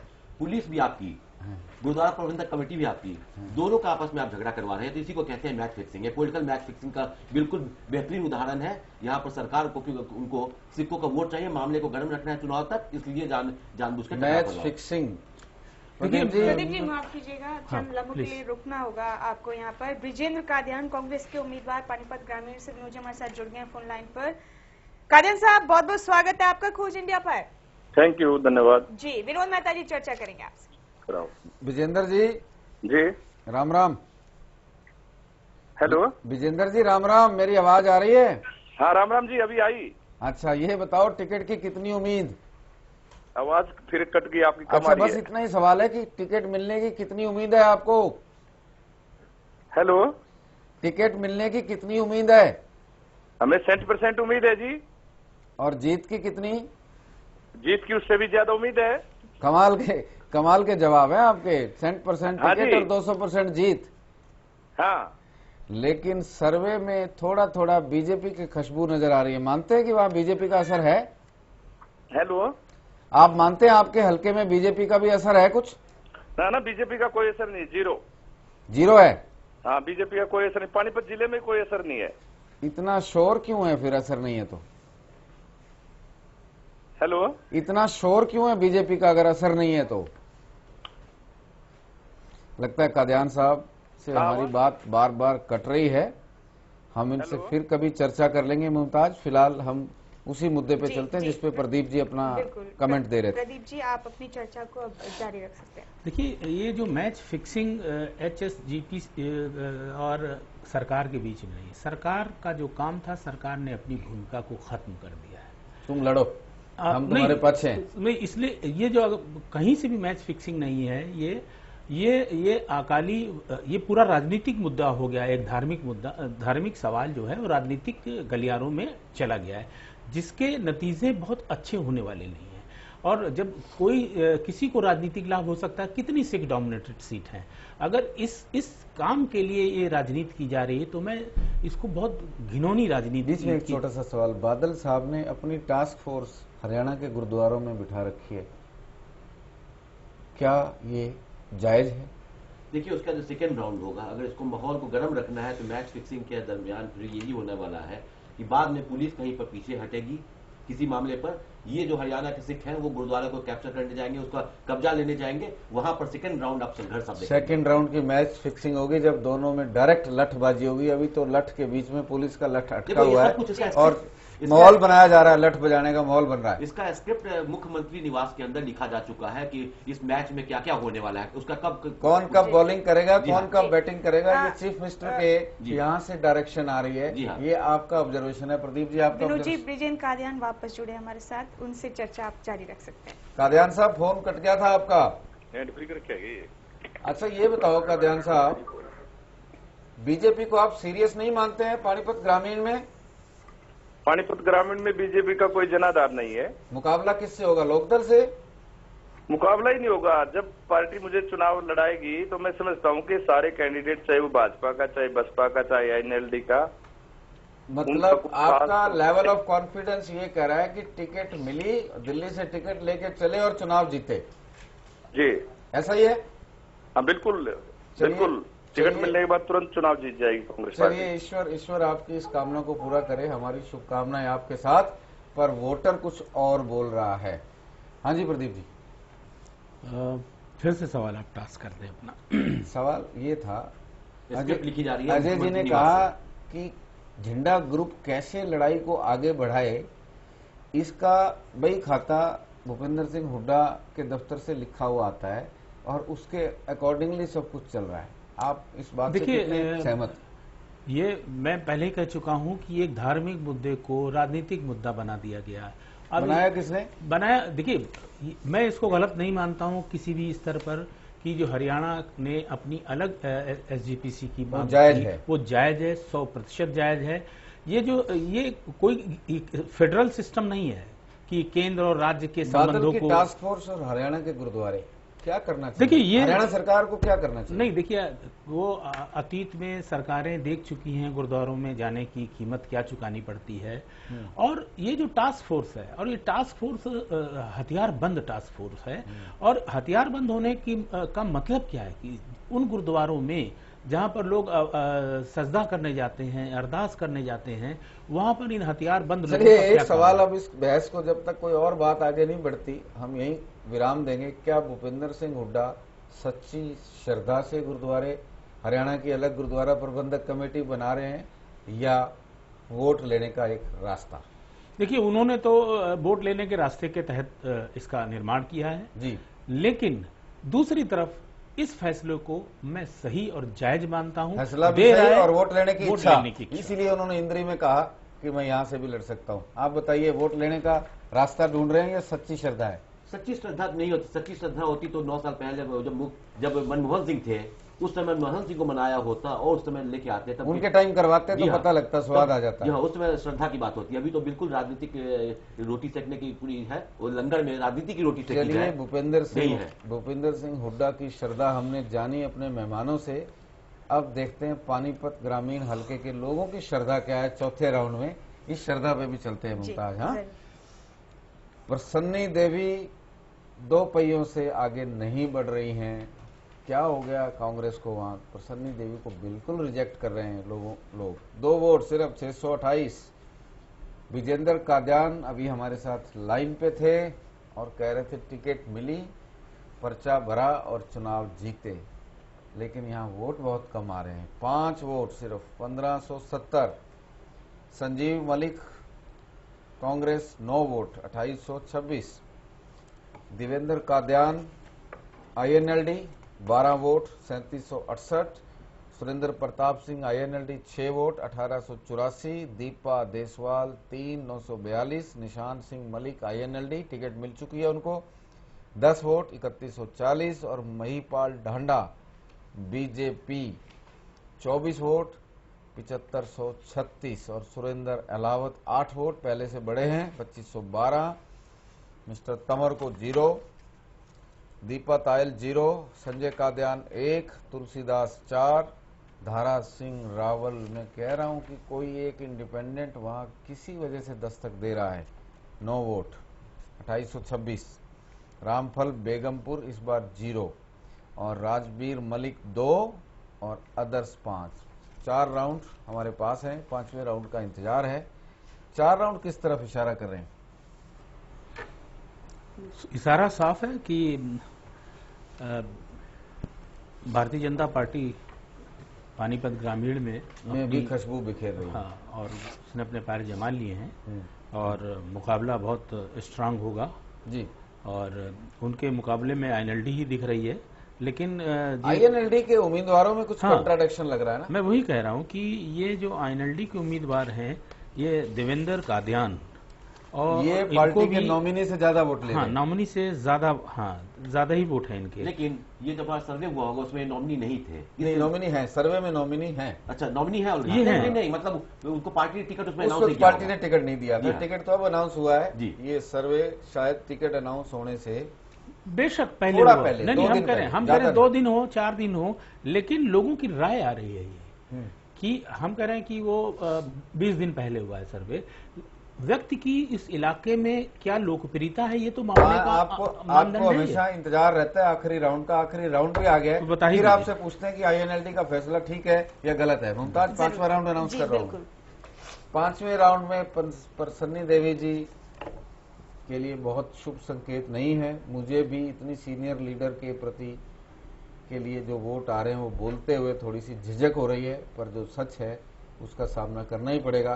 प्रसन्नी देवी 1 वोट, विजेंद्र कादयान 7 वोट, संजीव मलिक कांग्रेस में इन सबसे बेटर जा रहे हैं 12 vote, Devender Kadyan INLD 11 vote और Surendra Pratap Singh INLD 1 vote, Deepa Deswal INLD 7 vote, Nishan Singh Malik 17 और महिपाल ढांडा 12 और सुरेंद्र अलावत 1 और बढ़ गए हैं 9 vote, Raghunath Tanwar 6 vote. BJP के हर कैंडिडेट को वोट आ रहे हैं, चाहे वो कम या ज्यादा, लेकिन आ रहे हैं। दिव्या तायल 2 वोट, संजय कादयान 1, तुलसीदास 0, धारा सिंह 2, खाली नहीं है धारा सिंह, हर बार वोट आ रहे हैं। रामफल बेगमपुर 1, राजबीर मलिक 1 और अदर्स 10। और इसी के साथ मेरे पास टोटल भी है, मैं अनाउंस करके इस पे आपसे चर्चा करता हूं। प्रसन्नी देवी कुल 12 वोट 3768। अगर इसको हरियाणवी भाषा में कहें तो जमानत नहीं बचेगी। सुपड़ा साफ। विजेंद्र कादयान 26 वोट, प्रसन्नी देवी से कम 2.25 गुना 26 वोट 8164। और संजीव मलिक 41 वोट, प्रसन्नी देवी से 3.5 गुना 12874 vote value. Devender Kadyan INLD 71 vote 22,294। Surender Pratap Singh 19 vote INLD 5966। Deepa Deswal INLD 20 vote 6280। Nishan Singh Malik Devendra Kadian से पीछे हैं। दूसरी पसंद है, हालांकि इनेलो की पहली पसंद है, इनेलो टिकट दे चुकी है, लेकिन ओपिनियन पोल में वो देवेंद्र कादयान से पीछे हैं, कम से कम 4000 वोटों से पीछे हैं। 58 वोट 18,212। महिपाल ढांडा बीजेपी में पहली पसंद बनकर उभरे हैं। अकेले व्यक्ति को 106 vote 33,284। Surendra Alawat BJP 36 vote 11,304। नए व्यक्ति के लिए, नए चेहरे के लिए, यूथ के लिए अच्छा संकेत। रघुनाथ तंवर 13 वोट 4,082। दिव्या तायल 5338। संजय काद्यान 1884। तुलसीदास 2198। दारा सिंह रावल 7,536। किसी भी आजाद उम्मीदवार के लिए अपने दम पर 8,000 वोट जुटाना, लगभग 8,000 वोट जुटाना अच्छा संकेत है। चुनाव लड़ेंगे तो बढ़ेंगे वोट, घटेंगे नहीं। रामफल बेगमपुर 6 1884। राजवीर मलिक 3454 और अदर्स 8,478। इनेलो का नॉमिनेटेड कैंडिडेट बगावती कैंडिडेट से पीछे, क्या कहेंगे?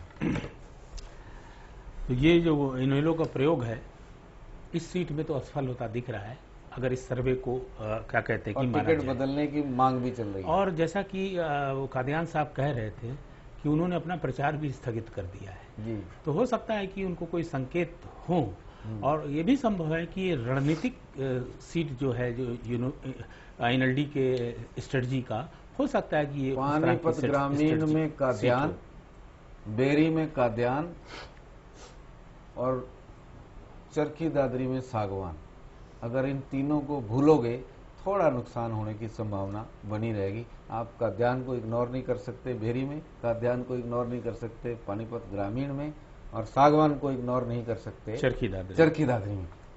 किस तरफ जा रही है सीट? आपने वोट का अच्छी तरह से कैलकुलेशन जी हाँ, देखिए ऐसे हम देखें तो भाजपा के अपने जो महिपाल धांधा है 106 वोट लेकर बहुत आगे है सब बाकी प्रतिनिधित्व से, और उनका दूसरे जोड़ लो तो भाजपा अकेली सब पार्टियों से भारी है। नहीं जी, वहां पर 168 वोट लेके इन लोग सबसे आगे है। भाजपा 155 वोट ले रही है, तीनों उम्मीदवार 155 168 इन लोग के हैं। अगर इनको हजका का समर्थन मिल जाता है तब ये नंबर 1 होते हैं। हजका के 30 वोट बन रहे हैं, तब मिलके 185 बन के नंबर 1 बन रहे हैं, वरना यहाँ पर पार्टी के रूप में यहाँ पर नंबर 2 है। अगले सर्वे में देखना होगा, देखेंगे, और लगता है इनेलो और भाजपा में कांटे का मुकाबला हो सकता है। मुमताज जी हाँ, बिल्कुल आजिज साहब, प्रदीप जी, तमाम समीकरण भिड़ाएंगे बाद में, तमाम वोटों का जोड़ तोड़ भी बाद में करेंगे, लेकिन वक्त की क्योंकि अपनी कुछ पाबंदियां हैं, लिहाजा एक छोटा सा ब्रेक हमें यहाँ पर लेना पड़ेगा। ब्रेक से फौरन लौटेंगे और अपनी तमाम चर्चाओं को भी और सर्वे के नतीजों पर विश्लेषण को भी लगातार जारी रखेंगे। छोटा सा ब्रेक, जल्द लौट रहे हैं।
नेक नियत और विकास, इसी में जनता का विश्वास।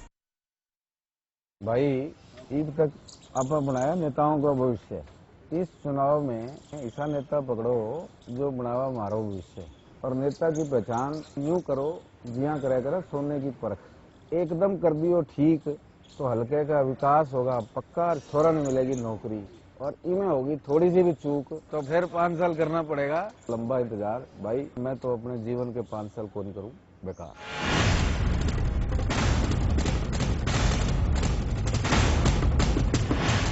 4 5 6 पंजे 30। दिमाग तो हवाई जहाज है तेरा। नाना रॉकेट। हाँ रॉकेट। राकेट जी कहाँ? अम्मा खेत में आई है। जा रख ले, मुन्नी बीमार जो होने वाली है। बीमार? खुले में शौच करेगी, उस पे मंडराएंगी मक्खियाँ। फिर वही मक्खियाँ तेरे बनाए खाने पर बैटू से दूषित करेंगी और मुन्नी को बीमार। घर में शौचालय बनवा और इस्तेमाल कर। जहाँ सोच वहाँ शौचालय।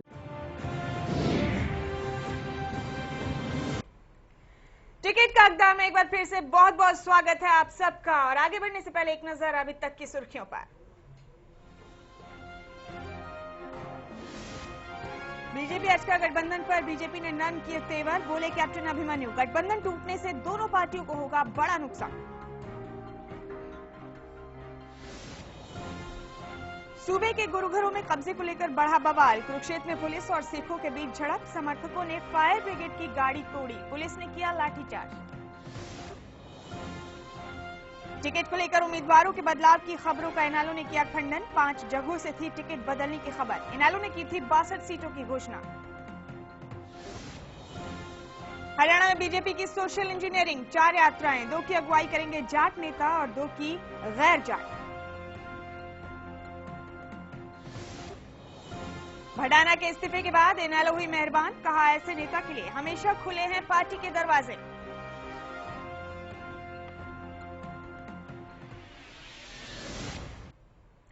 तो ये अभी तक की सुर्खियां जो हमने आपको दिखाई और पानीपत ग्रामीण हलके के सर्वे के नतीजे लगातार आपके सामने पेश कर रहे हैं। इस बीच विनोद जी से गुजारिश है एक बार फिर से कि पानीपत ग्रामीण के दूसरे सर्वे के बैलेट बॉक्स को खोले, जनता बोले और खोज की शुरुआत पूरा तोले। जी पहले हमने टिकट का हकदार खोला, अब इसमें पार्टियों की पॉपुलैरिटी का ग्राफ है। इसको और उस सर्वे को मैच करके और चीफ मिनिस्टर के सर्वे को मैच करके हम एक ठीक कंक्लूजन तक पहुंच सकते हैं कि वाकई पानीपत ग्रामीण में आईएनएलडी की खुशबू है या बीजेपी की खुशबू है।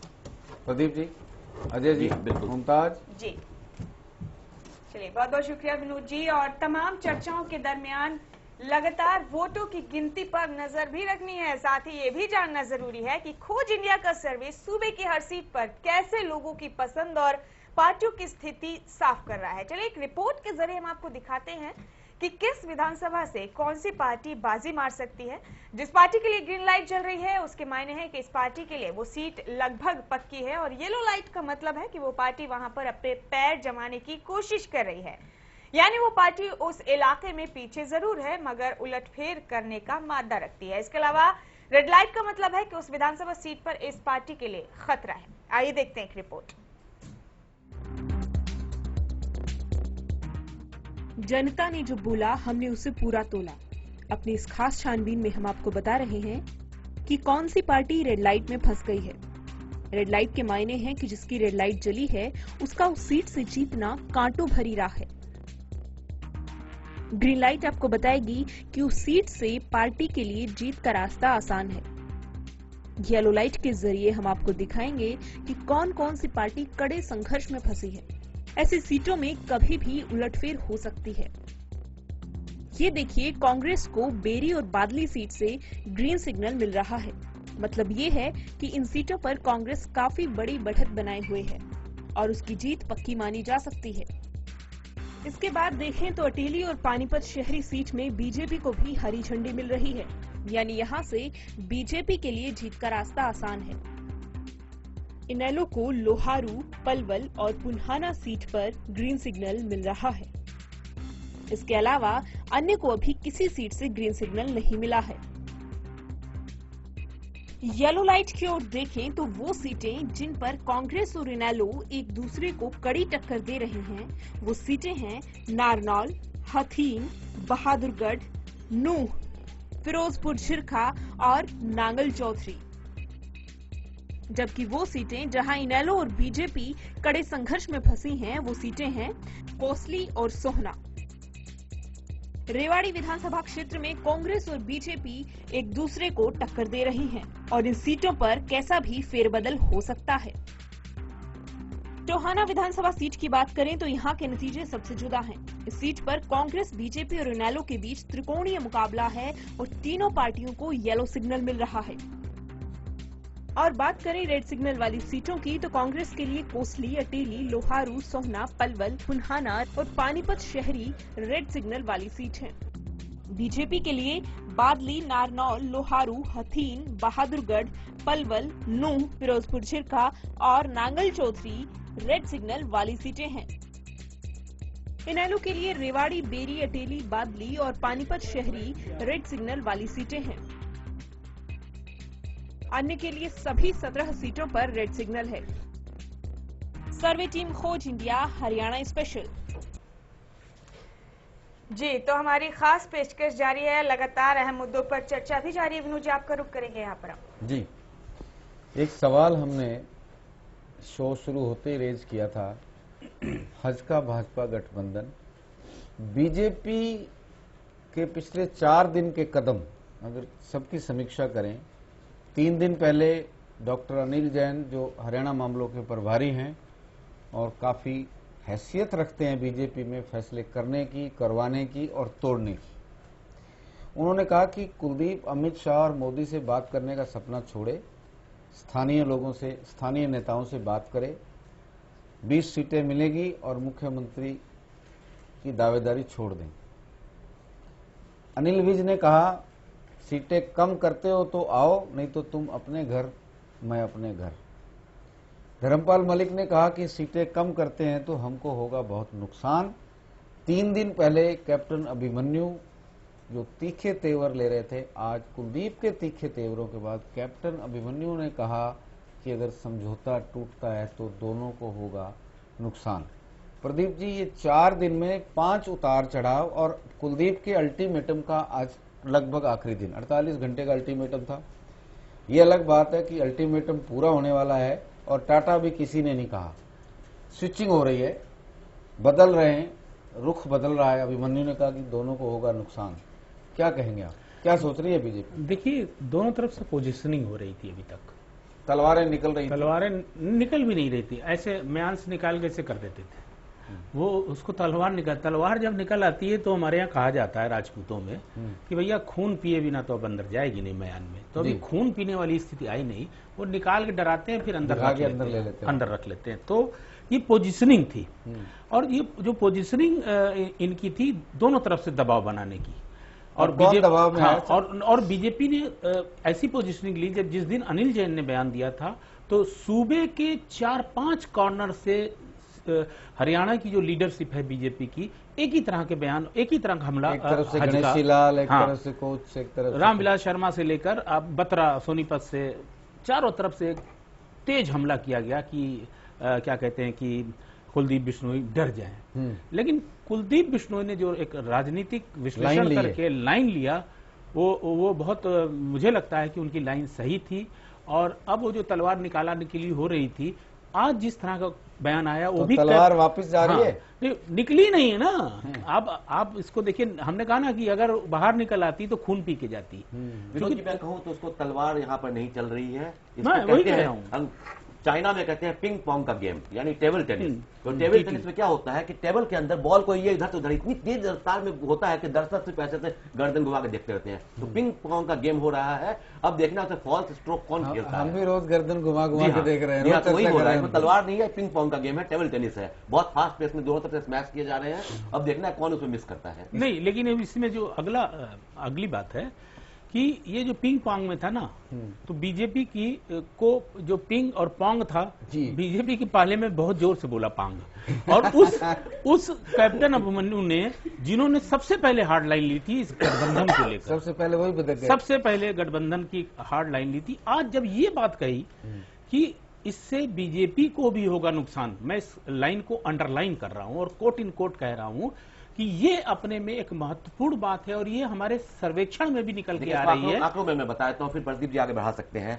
बीजेपी को अपने दम पर 31% वोट आ रहे हैं, अभी जो हमने लिया था, जितने सर्वे आए हैं टोटल। जी हाँ, सब मिला के नहीं, आज जो आया था ग्रामीण में, तीनों कैंडिडेट मिलाकर बीजेपी को थे, उनको 31% आ रहा था।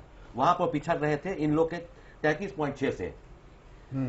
लेकिन जब हल्का का 6% मिल जाता है तो ये 37% बन जाता है, फिर वो बल्ले बल्ले उनकी। तो आपके 17 के 17 सीटों से यही इंडिकेशन है। देखिए 17 बिना हल्का के बीजेपी अधूरी। वही कह रहा था कि इस बात को अंदर ये बात बीजेपी भी जानती है, फिर भी ठुमके क्यों?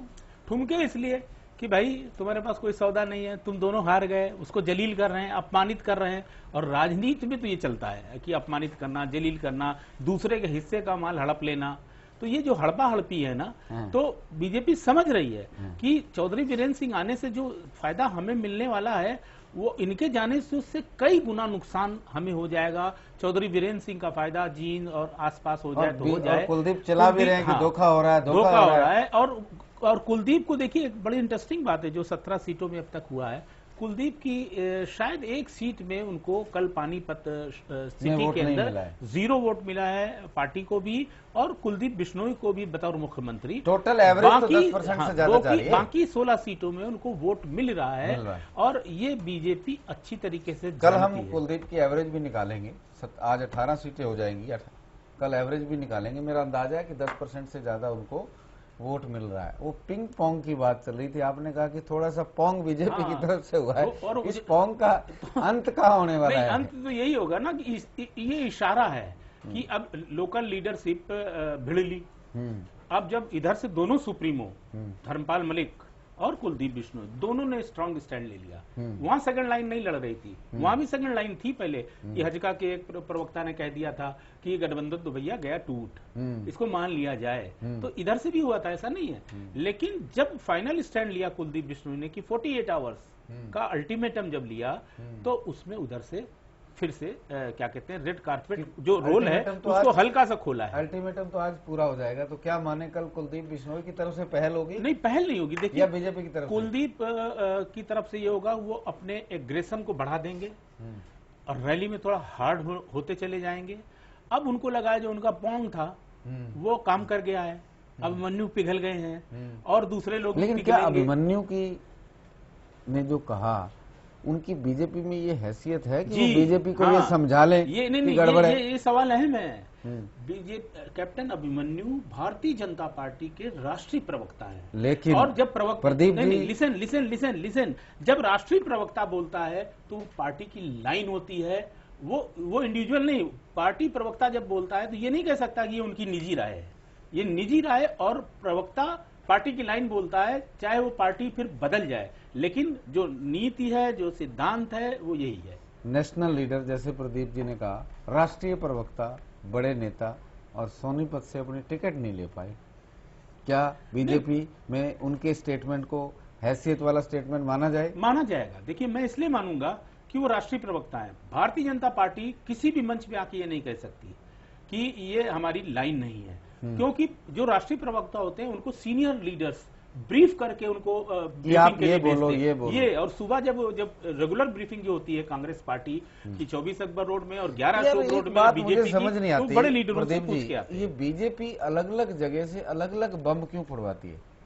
रामविलास अलग बम फोड़ते हैं, अनिल विज अम्बाला से बम फोड़ते हैं, गणेशी लाल सिरसा से पहुंच के गोहाना से बम फोड़ते हैं, ये अपना मनोहर लाल खट्टर कहीं बम फोड़ते हैं। अलग अलग जगह से बम फोड़ने की रणनीति क्या है? थोड़ा हरियाणा के जो हमारे लोकल लीडर्स हैं उनको भी समझना चाहिए। जो नेशनल पार्टी बीजेपी पहली दफा हरियाणा में इमर्ज कर रही है, मुख्य पार्टी बनने जा रही है, वो कितनी, उससे क्या सीख लेनी चाहिए? एक छोटी सी बात इस पर कह दूं मैं, इसको कहते हैं carpet bombing. BJP carpet bombing में बहुत विश्वास करती है। जब भी अपना कंपेन टेक ऑफ करती है, हवाई जहाज एयरपोर्ट तो जैसे बम फूटते रहते हैं, वैसे ही उनकी कारपेट बॉम्बिंग है। वो चुनाव में मालूम पड़ा कि 30 जगह बड़े नेता संबोधित कर रहे हैं। कल तक कारपेट बॉम्बिंग 8 जगह से बम ऐसे फूट रहे थे, आज बम अंदर जा रहे हैं। क्या वही कह रहे हैं, ये बम हो गया, ये हल्का का बम है। मेरे पास पहला राउंड आ गया और बीजेपी के बम एक बार कुलदीप पे बजने बंद हो गए हैं। देखते हैं पानीपत ग्रामीण में बम बज रहा है या नहीं। BJP 39 vote, 39%। पहला राउंड आईएनएलडी के लिए बिल्कुल वैसा जैसा अजय जी ने कहा कि सारे कैंडिडेट मिला दें तो आईएनएलडी ऊपर है और वोट परसेंटेज में भी 2.5% बीजेपी से ऊपर है, और किस्मत से यहां भी 3% से 4-5% से ऊपर है। 12,246 बीजेपी और कांग्रेस अपनी उसी स्पीड के साथ जिस स्पीड पर वो पिछले लोकसभा चुनाव में नेशनल लेवल पे चल रही थी, केवल 12 वोट 3,768, और Indian National Lokdal 46% 14,444 vote value. Hajka 2, 628, BSP कोई वोट नहीं, अदर्स 1 और नोटा 0। पहले राउंड के इंडिकेशन, टिकट का हकदार और पहला राउंड, क्या कहेंगे अजीज? देखो, इसमें साफ लग रहा है कि इनेलो जो है उससे आगे बढ़ रहा है, क्योंकि यहाँ पर पार्टी की बात आ गई। पहले वहाँ इंडिविजुअल कैंडिडेट थे, उसमें कुछ कंफ्यूजन था वहां पर, लेकिन जहाँ पार्टी की बात आ गई तो लगता है जितने उनके वर्कर्स हैं, जो भी नाराज हैं, निशान सिंह का साथ दे देंगे। हाँ, मुझे ही लग रहा है कि पार्टी ने एक बार जो फैसला ले लिया है अल्टीमेटली, क्योंकि इन्होंने के अंदर हम देखें ये बगावत की बहुत कल्चर नहीं है, वहां पर बहुत कमिटेड वर्कर्स उनके होते हैं, वो खानदानी वर्कर्स हैं जो काम करते रहते हैं। मुझे लगता है थोड़े कोई नाराज हो गए हैं, मान जाएंगे। प्रदीप जी, देखिए अभी बगावत का कल्चर नहीं है, उन्होंने कहा। नहीं, निश्चित तौर पर हमने पहले बता दिया था आपको कि ये परिवार की राजनीतिक शैली अलग है, जैसे कि और बगावत करेंगे तो जाएंगे कहाँ, और दूसरी जगह लिए नहीं जाएंगे और अब जाएंगे कहाँ, और टेस्टेड नहीं है आप एक ही जगह है, वो आप डंडा झंडा हरा रंग का लेके आप चश्मा लगा के चल सकते हैं पार्टी के अंदर। लेकिन जो ये रिजल्ट है इस पर मैं अभी तत्काल कोई टिप्पणी नहीं करूंगा, क्योंकि ये मिक्स कॉन्स्टिट्यूंसी है। जो मेरा मानना है, मैं इसको पूर्णतः ग्रामीण सीट मान के चल नहीं रहा हूं। ये मिक्स सीट है, इसमें सेमी अर्बन घुसपैठ है। मैंने शुरू में भी कहा कि 65 कॉलोनियां हैं, बड़ी कॉलोनियां, जहां 10-10, 20-20 हजार लोग एक कॉलोनी में रहते हैं। ओम प्रकाश जैन सारे गांवों से, लगभग कुछ गांवों से हार के आए थे, जो पहले एमएलए थे। इस बार वो सीबीआई के शिकंजे में हैं और फंस गए हैं।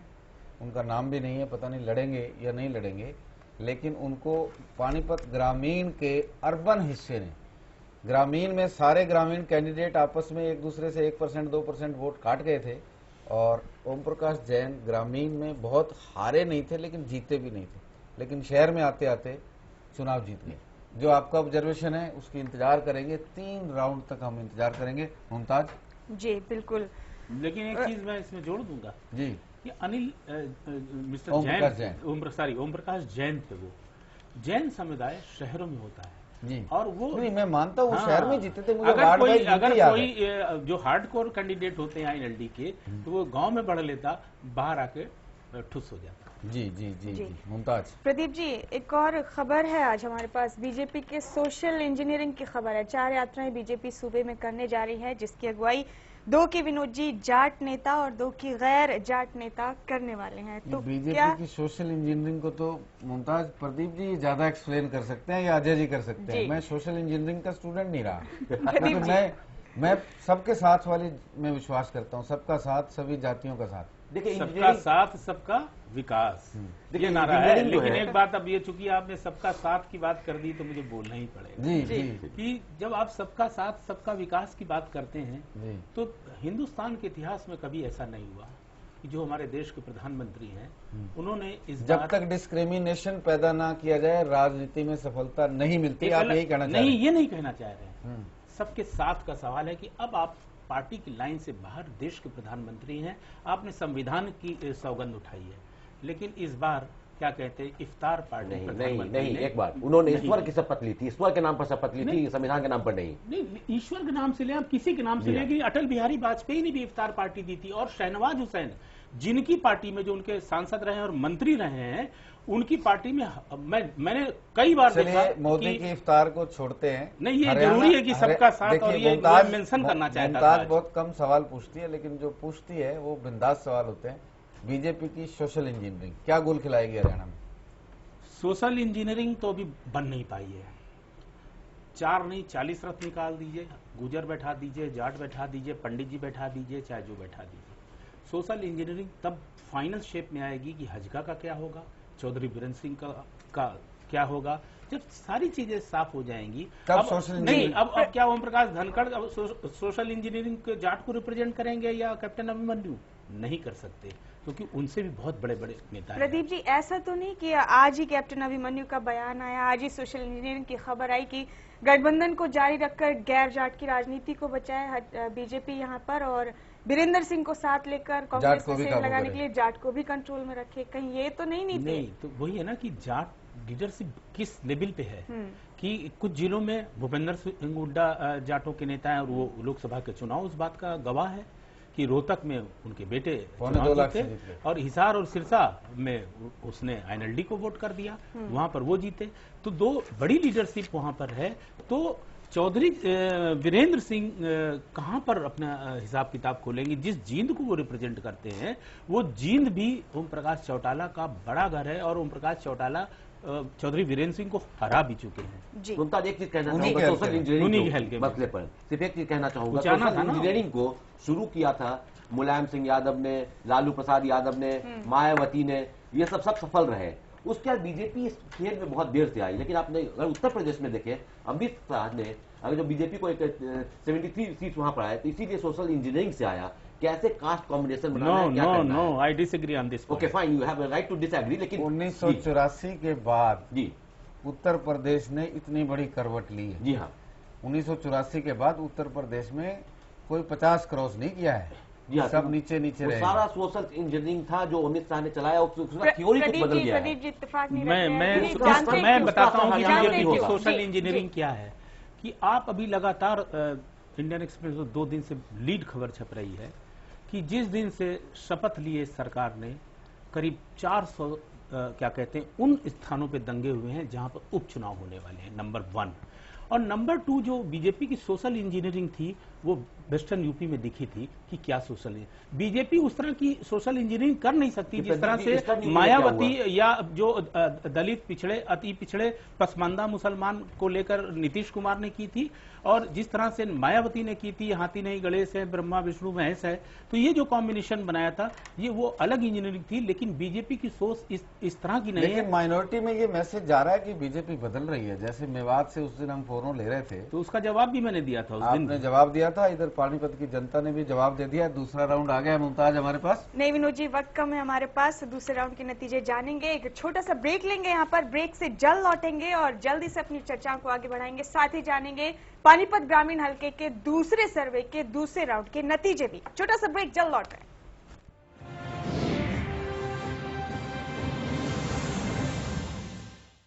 देखे गे घेड़े ने पढ़ लो, पढ़ लिख के थम आगे बढ़ लो, बिना पढ़े इब कोई रहे ना, पाके शिक्षा शिखर पर चढ़ लो। अरे नसीब है, तू आजकल बड़ी बाका की पढ़ाई लिखाई पर जोर दे रहा है। भाई जिंदगी में बदलाव 2 चीजें आया करे, एक तो मेहनत और दूसरी शिक्षा। मेहनती तो हम सदाते रहे सा, हाँ शिक्षा में थोड़ी सी कमी रहा करती, क्योंकि स्कूल की महंगी फीस भरने का हमारा ब्योत तो था नहीं, बस पीढ़ी दर पीढ़ी यहाँ मजदूरी करे जाया करते। पर भाई हमारी इस कमी का समाधान करे हरियाणा सरकार ने। सरकार ने हमारी मजबूरी और हमारे बड़का की शिक्षा की जरूरत समझी और प्रदेश में इसी बढ़िया योजना लागू करी कि खर्चा होने के बजाय कमाई होने लगी। अरे वाह क्यों कर नसीब भाई, आज हरियाणा में अनुसूचित जाति, पिछड़ा वर्ग ए और गरीबी रेखा तक नीचे जीवन यापन करने वाले लोगों के बड़का ने हर महीने 600 रुपया का वजीफा दे रही है हमारी हरियाणा सरकार। हाँ, यह वह स्कीम है भाई जिसकी पूरे देश में चर्चा हो रही है, और यह पूरे देश की एक अनोखी स्कीम है। रह देश देश में नहीं, यह स्कीम तो पूरी दुनिया में अनोखी है।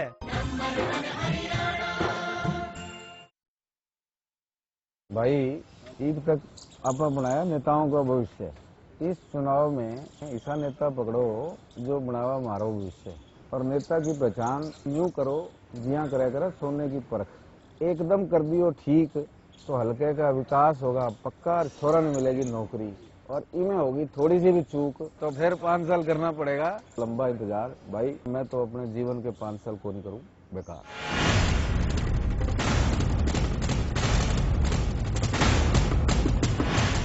4 5 6 पंजे 30। दिमाग तो हवाई जहाज है तेरा। नाना रॉकेट। हाँ रॉकेट। राकेट जी कहाँ? अम्मा खेत में आई है। जा रख ले। मुन्नी बीमार जो होने वाली है। बीमार?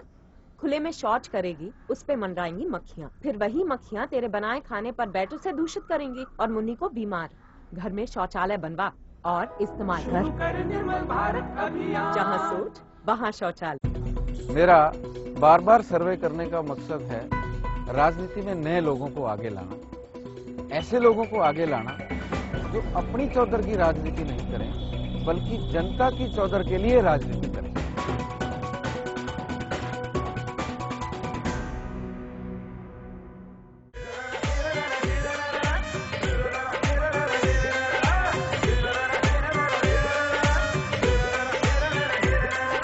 नेक नियत ते राज चला रहा, जनता में विश्वास जमा रहा। नेक नियत ते राज चला रहा, जनता में विश्वास जमा रहा। चमके घना विकास करा रहा, देश में अपना नाम कमा रहा। चमके घना विकास करा रहा, देश में अपना नाम कमा रहा। मेहनत करके हरियाणा ने, मेहनत करके हरियाणा ने शिखर पे ल्यारा से, शिखर पे ल्यारा से। हमारा सीएम, हमारा सीएम, हमारा सीएम साहब भूपेंद्र हुड्डा दिल पे छाया से। हमारा सीएम साहब भूपेंद्र हुड्डा दिल पे छाया से। नेक नियत और विकास, इसी में जनता का विश्वास।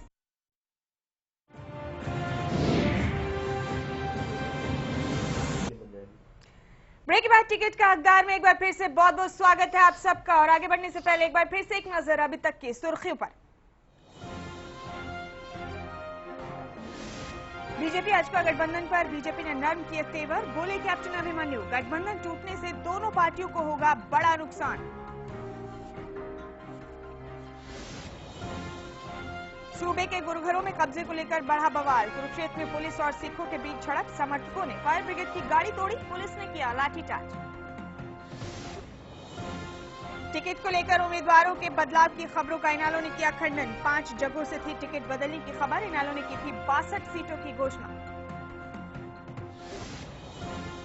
हरियाणा में बीजेपी की सोशल इंजीनियरिंग, 4 यात्राएं, 2 की अगुवाई करेंगे जाट नेता और 2 की गैर जाट।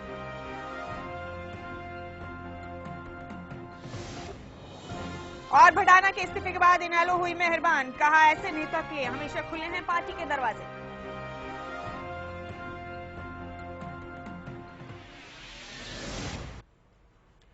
तो ये थी अभी तक की सुर्खियां। इसी दरमियान हमारे इलेक्शन ऑफिसर्स तैयार हैं दूसरे राउंड के नतीजों के साथ, जो विनोद जी हमें बताएंगे।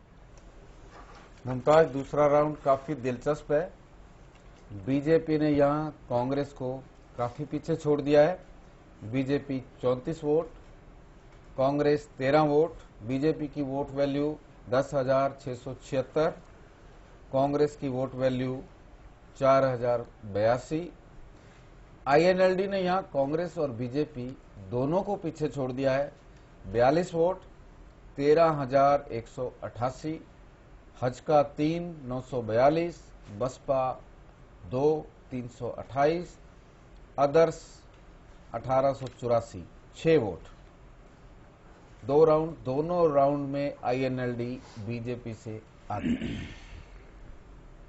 प्रदीप जी, देखिए जो आप अभी कह रहे थे ना कि परिसीमन में इस सीट का डिजाइन ऐसा किया गया जी, ये वो ग्रामीण जो क्षेत्र हैं, अभी मुझे लग रहा है कि ये डब्बे वहां खुल रहे हैं। मतलब ये जो जब शहर आएगा तो नतीजे तो अभी इसलिए क्योंकि यहाँ पर जिस तरीके का रिजल्ट है, ये जो उम्मीदवारों को जी वो भी आईएनएलडी के पक्ष में है। आईएनएलडी आगे, हाँ, इसमें भी 2 राउंड में आगे, लेकिन ये काफी आगे है। ये 46 और 42 जी वोट हैं। और लेकिन जब शहर का तड़का लगता है तो सारे राउंड पलट जाते हैं। मेरे पास तीसरा राउंड भी आ गया है और आपकी आशंका को वो मजबूत कर रहा है। BJP, Ajay ji, BJP 43 vote, 13,502। Indian National Congress को भी 20 वोट मिले हैं, इसलिए ये माना जाएगा कि ये राउंड शहर का ही है, क्योंकि शहर में कांग्रेस ही मुकाबला देती है, या लेती है या देती है। 6280। आईएनएलडी यहां बहुत पीछे लेकिन बहुत कमजोर नहीं, 26 वोट, 8,164। अजय जी आप कृपया टोटल लगा लीजिएगा, क्योंकि 3 राउंड पे हमें कंपैरिजन देखना है। हरियाणा जनहित कांग्रेस 5, 1570 और बीएसपी 2, 628, अदर्स 4, 1256।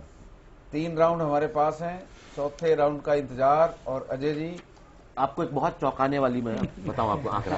आप हमेशा चौंकाने वाली बात बताते। जी हाँ, बीजेपी इन लोगों से आगे निकल चुकी है तीसरे राउंड के बाद। कितनी? बीजेपी के 2 वोट से, बीजेपी 2 वोट यानी आपने 300 कितने थे जो भी थे। 2 वोट तो चौटाला की पार्टी बूथ मैनेजमेंट में पीछे कर देगी। जो भी है, बहरहाल 116 बीजेपी हो चुकी है और इनेलो 114 पर आ चुकी है। 116 बीजेपी के, 114 इनेलो के। ऊपर नीचे सिक्का काट, जी हाँ, जैसे सिक्का फेंक मुकाबला होता है। जी हाँ। क्या लगता है प्रदीप जी, सीट किस तरफ जा सकती है? देखिए, जो सीट है, मेरा इंट्यूशन अभी भी कहता है कि ये बीजेपी के आसपास चलेगी। बीजेपी की तरफ टिल्ट रहेगा सीट का। वजह? और वजह ये कि पानीपत शहर की हवा का असर ग्रामीण पे भी है। और वो जो जीटी रोड है उसको माना जाता है कि वो एक प्रकार से नॉन जाट पॉलिटिक्स। लेकिन ग्रामीण जो पानीपत ग्रामीण के गांव हैं वो जीटी रोड से काफी इन डेप्थ चले जाते हैं जींद की तरफ, यानी आप पूरे जीटी रोड के साइड का असर तो नहीं देख सकते। इतना जरूर है जो आपने एक सवाल बड़ा वैलिड आपने उठाया कि पानीपत के शहर का असर गांव पर भी नजर आएगा, क्योंकि उसमें ये होता है कि जो उसके नजदीकी लोग हैं उनका शहर आना जाना बड़ा फ्रिक्वेंट होता है। और वहाँ के जो हुक्केबाजी तो उस तरह की नहीं होती, चाय की दुकान और इसमें जो आदमी रिसीव करके अपने गांव में ले जाता है वो एक अलग कैरेक्टर का ये एक सीट। कांटे का मुकाबला आईएनएलडी अभी भी मैं नहीं कहता और बीजेपी के बीच एक अहम सवाल। मुकाबले में भी तो आईएनएलडी है, लेकिन मुझे अभी यहाँ बीजेपी का अपर हैंड दिख रहा है। अगला का उसमें ऐड कर दें तो लीड अच्छा बन जाता है, 126 बन जाएगा 116 से। नहीं, मेरा सवाल ये है कि कांटे का मुकाबला और इंडियन नेशनल लोकदल का एक्सपेरिमेंट, अपने ट्रेडिशनल कैंडिडेट्स को हटा के नए कैंडिडेट को लाना और कैंडिडेट का विरोध, आईएनएलडी की संभावनाओं पे क्या असर छोड़ेगा? क्या असर जरूर पड़ेगा विनोद जी, क्योंकि वहां पर हमने देखा अपने सर्वे में जो उनके कैंडिडेट ऑफिशियल कैंडिडेट हैं वो सबसे पॉपुलर नहीं है, नंबर 2 पॉपुलर थे वो, नंबर 58। जी हाँ, और पॉपुलर है 71 देवेंद्र कादियान। यानी वहां पर रोष कहीं होगा, वो नाराज होंगे, भले पार्टी ना छोड़े, भले यानी जो ये मलिक साहब हैं, मलिक साहब को कादियान वोट नहीं मिल रहे हैं। और अगर कादियान मिल जाए तो बीजेपी की स्थिति को आईएनएलडी रोक सकती है। टफ हो जाएगा, फिर नेक टू नेक कह सकते हैं अब तक की स्थिति में। लेकिन फिर भी मेरा इंट्यूशन कह रहा है कि इसमें अपर हैंड होना चाहिए। हर राउंड अपना अलग अंदाज बयां कर रहा है। जैसे 4-4 गांवों की पॉकेट्स में राजनीति बदलती है, हरियाणा में गोत्र टू गोत्र बदलती है। 4 कोस में पानी बदले, 8 कोस में बानी। हाँ, और यहाँ पे हर राउंड में बदल रही है। चौथा राउंड तस्वीर को बिल्कुल पलटता हुआ नजर आ रहा है। चौथा राउंड मेरे पास, मुमताज, हम चौथा राउंड अनाउंस कर सकते हैं? जरूर। बीजेपी 22 वोट, 6908, और यहां कांग्रेस ने बीजेपी को पीछे छोड़ दिया है, 28 वोट, 8792। प्रदीप जी, ये पहला राउंड है जहां कांग्रेस ने बीजेपी पे लीड दर्ज की है। लगता है कि कहीं कांग्रेस थोड़ी बहुत इज्जत बचा लेगी? ये बुल्ले शाह का प्रभाव हो सकता है। बुल्ले शाह ग्रामीण में क्या करेंगे? नहीं, देखिए वो होता है ना कि जो शहर में जो महाजन होते हैं, जो दूसरे होते हैं, लेन देन व्यापारी, वो बड़ा विचित्र है हरियाणा का जो सोशल इंजीनियरिंग है। नहीं, ये बीपीएल वाला वोट तो कांग्रेस को मिलता ही है, उसमें तो कोई दो राय नहीं। और आईएनएलडी ने यहाँ फिर बाजी पलट दी है, जैसे यक्के पे यक्का पलटता है ना, जैसे गांव में ताश खेलते हैं, बेगी हुक्म की, बादशाह हुक्म का, लास्ट वाले 4 जो 8 पत्ते होते हैं उसी में अंदाजा लगता है कि किसके पास कौन सी काट है।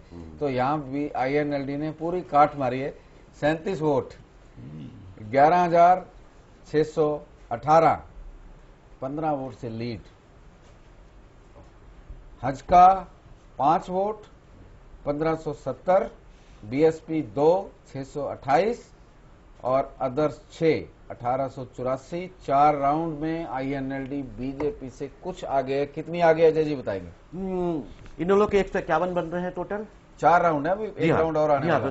अभी बल रहा हूँ, 151 उनके बने हैं और बीजेपी के 138, यानी डिफरेंस जो है सिर्फ 13 वोट का है। एक ही राउंड में, एक ही झटके में 13 वोट का, 13 वोट प्लस 2 का घाटा पूरा किया, यानी 4000 वोट से प्रकाश जैन वाली स्थिति हो रही है। जो पैटर्न ऑफ वोटिंग, ये 2020 क्रिकेट मैच हो रहा है, जैसे कि हर एक बॉल के बाद, जैसे हर एक ओवर के बाद सिचुएशन चेंज होता है, ऐसा लग रहा है हर एक राउंड के बाद यहाँ पर क्या पानीपत में 50 ओवर का मैच होगा, ये 20-20 मैच होगा पानीपत ग्रामीण में। सॉरी, ये ओवरऑल अंतिम समय तक आते आते सूबे का माहौल क्या होगा, ये सीट उधर चली जाएगी। जी, जो मुख्यमंत्री बन रहा होगा उधर जाएगी। यस, बिल्कुल करेक्ट ऑब्जर्वेशन आपका। जी हाँ, बिल्कुल काफी दिलचस्प होता जा रहा है मुकाबला पानीपत ग्रामीण का। एक वक्त हो गया है छोटे से ब्रेक का, एक बार और यहाँ पर एक ब्रेक लेंगे छोटा सा, वापस लौटेंगे तो आखिरी और सबसे दिलचस्प सेगमेंट में आखिरकार आपको बताएंगे कि कुल मिलाकर नतीजे क्या आए हैं पानीपत ग्रामीण हल्के से। एक और छोटा सा ब्रेक, जल्द लौट रहे हैं।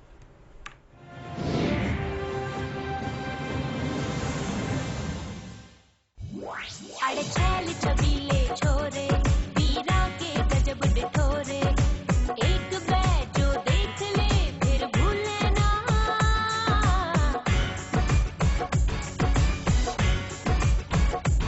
सै सारे के हरियाली कण कण में से खुशहाली, इस देश की तय शान से सब तय जुदा। मारा हरियाणा यारा हरियाणा, सबसे प्यारा लागे हरियाणा। हो मारा हरियाणा यारा हरियाणा, सबसे प्यारा लागे हरियाणा। हुडा साहब ने करे प्रयास, सबसे ज्यादा हुए विकास, प्रति व्यक्ति आय बढ़ा के बना दिया हरियाणा खास। सबसे कम बिजली के दाम, खेल नीति में बड़े इनाम, सबसे ज्यादा पेंशन देके बुजुर्गों का बढ़ाया मान। हम सब ने अब ये ठाना है, ना पीछे कदम हटाना है, आगे बढ़ते जाना है, बस आगे ही बढ़ते जाना है। मारा हरियाणा यारा हरियाणा, सबसे प्यारा लागे हरियाणा। हो मारा हरियाणा यारा हरियाणा, सबसे प्यारा लागे हरियाणा। नेक नियत और विकास, इसी में जनता का विश्वास। भाई ईद तक आपा बनाया नेताओं का भविष्य, इस चुनाव में ऐसा नेता पकड़ो जो बनावा मारो भविष्य। और नेता की पहचान यूं करो जिया करे करे सोने की परख, एकदम कर दियो ठीक तो हल्के का विकास होगा पक्का, छोरा ने मिलेगी नौकरी। और इनमें होगी थोड़ी सी भी चूक तो फिर 5 साल करना पड़ेगा लंबा इंतजार। भाई मैं तो अपने जीवन के 5 साल कौन करूं बेकार।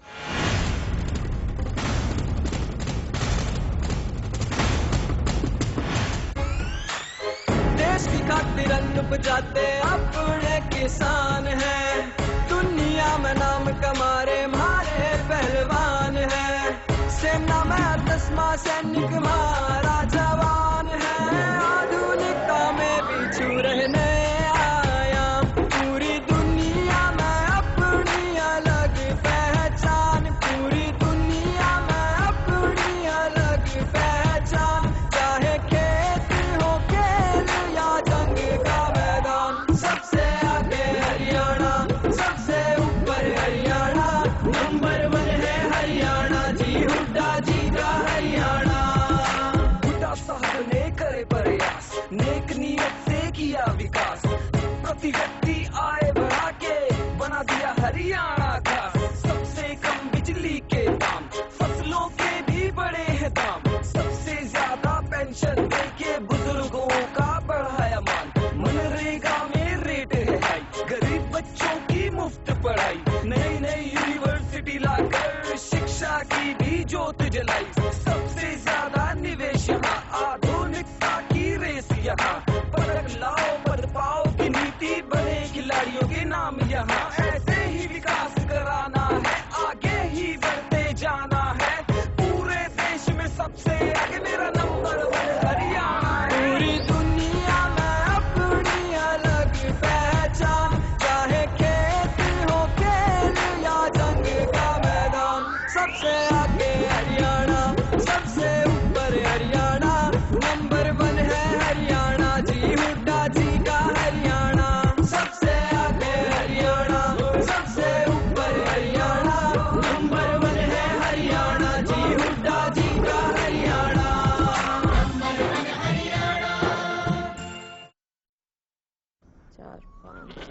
पंजे 30।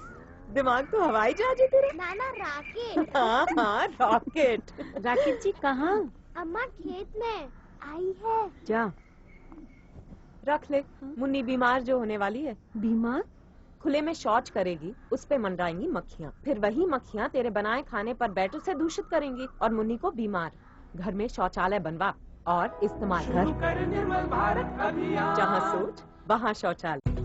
मेरा बार बार सर्वे करने का मकसद है राजनीति में नए लोगों को आगे लाना, ऐसे लोगों को आगे लाना जो अपनी चौधर की राजनीति नहीं करें बल्कि जनता की चौधर के लिए राजनीति करें।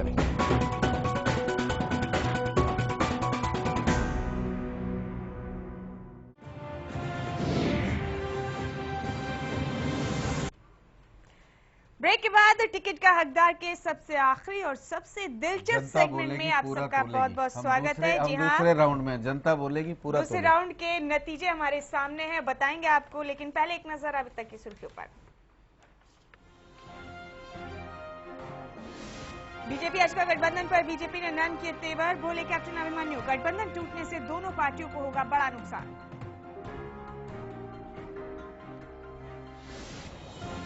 सूबे के गुरुघरों में कब्जे को लेकर बढ़ा बवाल, कुरुक्षेत्र में पुलिस और सिखों के बीच झड़प, समर्थकों ने फायर ब्रिगेड की गाड़ी तोड़ी, पुलिस ने किया लाठीचार्ज।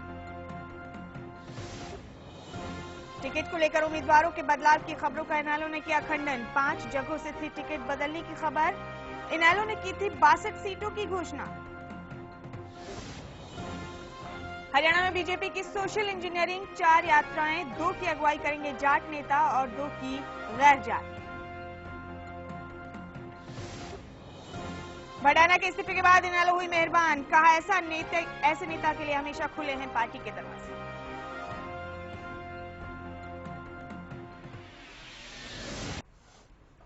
तो वक्त बहुत कम है हमारे पास, विनोद जी आपका रुख करेंगे यहाँ पर और जल्दी से नतीजे जानना चाहेंगे। मेरे पास जनता बोलेगी पूरा तोलेगी, जिसमें हम पार्टियों की पॉपुलैरिटी की जांच करते हैं, उसका आखिरी 5वां राउंड मेरे हाथ में है और ये 5वां राउंड अब तक का दिलचस्प राउंड है।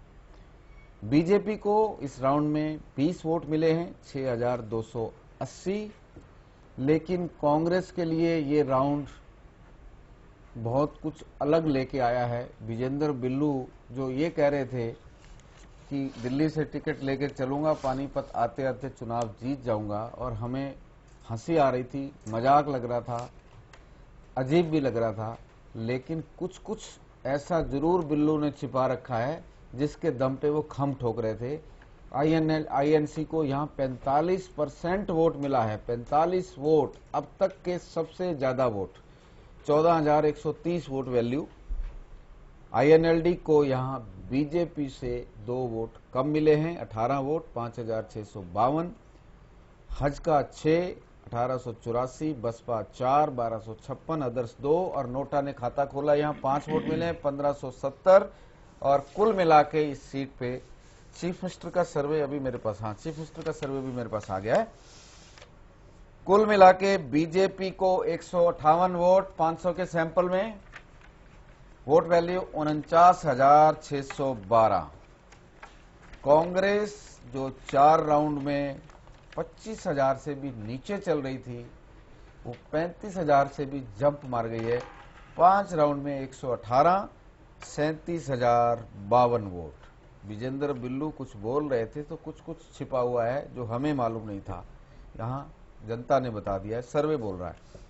INLD 169, 169, vote value 53,066। हज का अजय जी की प्रिय पार्टी, क्योंकि हमेशा बीजेपी के साथ जोड़ के हिसाब लगाते हैं, 21 वोट, 6594। बीएसपी 10, 3140 और अदर्स 5966 और नोटा 1570। प्रदीप जी कह रहे थे जब तक 5 राउंड नहीं आएंगे कमेंट नहीं करूंगा, फिर भी सीट बीजेपी की तरफ देख रहे थे, लेकिन नतीजे इनेलो की तरफ है। प्रदीप जी देखिए, ये सीट बहुत साफ संकेत दे रही है कि अगर हजका के साथ गठबंधन होता है तो ये बीजेपी के खाते में सीट साफ साफ दिख रही है 179। अगर होता है तो जो अभी टूटा नहीं है रिकॉर्ड पे मैं रोज इस बात को याद दिलाता हूं कि रिकॉर्ड पे भी वो टूटा नहीं है, इसलिए हम ये मान सकते हैं कि 179 वोट हैं जो कांग्रेस के 158 से ज्यादा है। बीजेपी के 150 जी, इनेलो के 169 से ज्यादा है। जी जी जी 10 वोट 11 वोट 11 वोट ज्यादा हो जाते हैं, 11 वोट ज्यादा। 169 है उनके। हाँ 170। Indian National Lokdal 169, BJP 158। फिलहाल बीजेपी अलग से पीछे है 11 वोट से, यानी लगभग 4000 वोट। लेकिन विनोद जी एक बड़ी इंटरेस्टिंग से बात बताऊं, इसमें हजका के वोट कम हो गए हैं। हजका के जब कैंडिडेट थे 30 वोट थे, यहाँ पर हजका के तीनों सब मिला हजका पे 21 आए हैं, यानी 9% वोट जो है खिसक के कांग्रेस के खाते में चला गया है। वो चीज हो गया कि जो के खाते में चला गया है। और अगर कांग्रेस का देखें वहां पर 79 बन रहा था, यहाँ पर 118 बन रहा है, तो हजका के वोट कांग्रेस के खाते में जाते हैं। बीजेपी और हजका का रोज हिसाब लगाते नहीं, लेकिन इसमें आप अगर जैसी चर्चा थी कि कुलदीप कांग्रेस से भी बात कर रहे हैं, अगर कुलदीप बीजेपी से किसी वजह से टूट जाता है और कुलदीप और कांग्रेस में पुराने घर में कोई अंडरस्टैंडिंग हो जाती है, तब क्या स्थिति बनती है? अभी भी आपको बताता हूं 139 फिर भी उनकी जीतने की कोई संभावना, लेकिन ट्रायंगुलर में आते हैं। जी हाँ, ट्रायंगुलर में तीसरे नंबर में तो डिपॉजिट बचाने के लिए तो बनी हुई है कांग्रेस। चलिए चीफ मिनिस्टर से मैच करते हैं, बड़ा दिलचस्प है चीफ मिनिस्टर का भी। जी, कांग्रेस को वोट मिले 118, 37,052, लेकिन कांग्रेस के पॉपुलर चीफ मिनिस्टर को 118 वोट नहीं मिले हैं, उनको 109 वोट मिले हैं, 34,222। अपनी पार्टी से चीफ मिनिस्टर 3000 वोट से पिछड़ गए हैं पानीपत ग्रामीण में, और ओम प्रकाश चौटाला को उतने ही वोट मिले हैं जितने पार्टी को मिले हैं, उनके कम नहीं हुए, 169, 53,066 वोट, यानी भूपेंद्र सिंह हुड्डा से 21,000 वोटों से आगे। और 18 सीटों का अगर हिसाब लगाएंगे तो कल तक ओम प्रकाश चौटाला लगभग 1 लाख वोटों से भूपेंद्र सिंह हुड्डा से आगे पहुंच जाएंगे। राव इंद्रजीत सिंह को बहुत कम वोट मिले हैं, केवल 3,942। जीटी रोड ने बीजेपी के सीएम के रूप में राम विलास को विकल्प माना है, छोटा विकल्प माना है। 26 वोट मिले हैं, 8,164। और कुलदीप बिश्नोई यहाँ रामविलास शर्मा को मुकाबला दे रहे हैं, 21 वोट, 6,594। अदर्स 157। नोटा वालों ने पानीपत ग्रामीण में भी सर्वे का पीछा नहीं छोड़ा है, 15 वोट, 4,710। घाटा नफा लगता है ये सीट। पॉपुलर सीएम में भी चौटाला आगे, और पार्टी में भी आधा, कैंडिडेट में भी आगे जी। लेकिन इसमें बड़ा कांग्रेस के साथ बड़ा उतार चढ़ाव दिख रहा है जी। कांग्रेस के सारे कैंडिडेट्स को 79 वोट मिल रहे हैं, चीफ मिनिस्टरियल कैंडिडेट को 109 मिल रहा है, और कांग्रेस पार्टी की हैसियत 158। इसका मतलब ये निकल के आ रहा है कि पानीपत ग्रामीण की जनता कांग्रेस से कोई नया कैंडिडेट मांग रही है, अच्छा कैंडिडेट मांग रही है, और वोट है, कैंडिडेट चाहिए, पार्टी भुनाने वाला चाहिए। हाँ, भुनाने वाला चाहिए। और जबकि कम से कम प्रसन्नी देवी तो नहीं चाहिए। हाँ, बिल्कुल नहीं चाहिए। प्रसन्नी देवी क्या, इसमें जितने नाम दावेदार हैं अपने, वो मुझे लगता है कि वो सब रिजेक्टेड हैं। वो अगर इनमें कांग्रेस को इस सीट पर रिसर्च करना चाहिए और क्या कहते हैं कि एक सर्वे कराना चाहिए आपके सौजन्य से और फायदा लेना चाहिए। तो विनोद जी, पानीपत ग्रामीण हल्के के सर्वे के नतीजे हमने बताए, हमारे दर्शकों को बताएंगे कि अगली सीट आप कौन सी खोलने वाले हैं? अभी तो मैं सोच रहा हूँ कि जीटी रोड पे ही रहना चाहिए। जीटी रोड का मूड पूरी तरह से आ जाए तो कल हम समालखा, जो गुज्जर एंड जाट बहुल्य सीट है, लेकिन ये करनाल संसदीय क्षेत्र के तहत ही आती है और पानीपत जिला में आती है, पानीपत ग्रामीण के साथ लगती हुई सीट है। काफी हिस्सा इसका जीटी रोड के पास पड़ता है, जमीनें काफी महंगी हुई हैं, लोग यहाँ अमीर हुए हैं, तो देखते हैं अमीर लोग बीजेपी की तरफ जाते हैं या लोकदल की तरफ जाते हैं। या कांग्रेस की तरफ जाते हैं। जी चलिए, विनोद जी, अजय झा साहब, प्रदीप सौरभ जी, आप तीनों का बहुत बहुत शुक्रिया हमारे साथ इन तमाम चर्चाओं में शामिल होने के लिए और हमारे सर्वे के परत दर परत विश्लेषण के लिए। तो आज हमने अपने सर्वे के जरिए जाना पानीपत ग्रामीण हलके की जनता की राय को, उनकी सोच को, उनकी उम्मीदों को। फिलहाल हमारे साथ इस खास पेशकश में इतना ही। अगली बार इस प्रोग्राम के जरिए सूबे के एक और विधानसभा क्षेत्र के सर्वे के नतीजे आपके सामने पेश करेंगे। तब तक के लिए दीजिए इजाजत, लेकिन आप देखते रहिए खोज इंडिया। नमस्कार।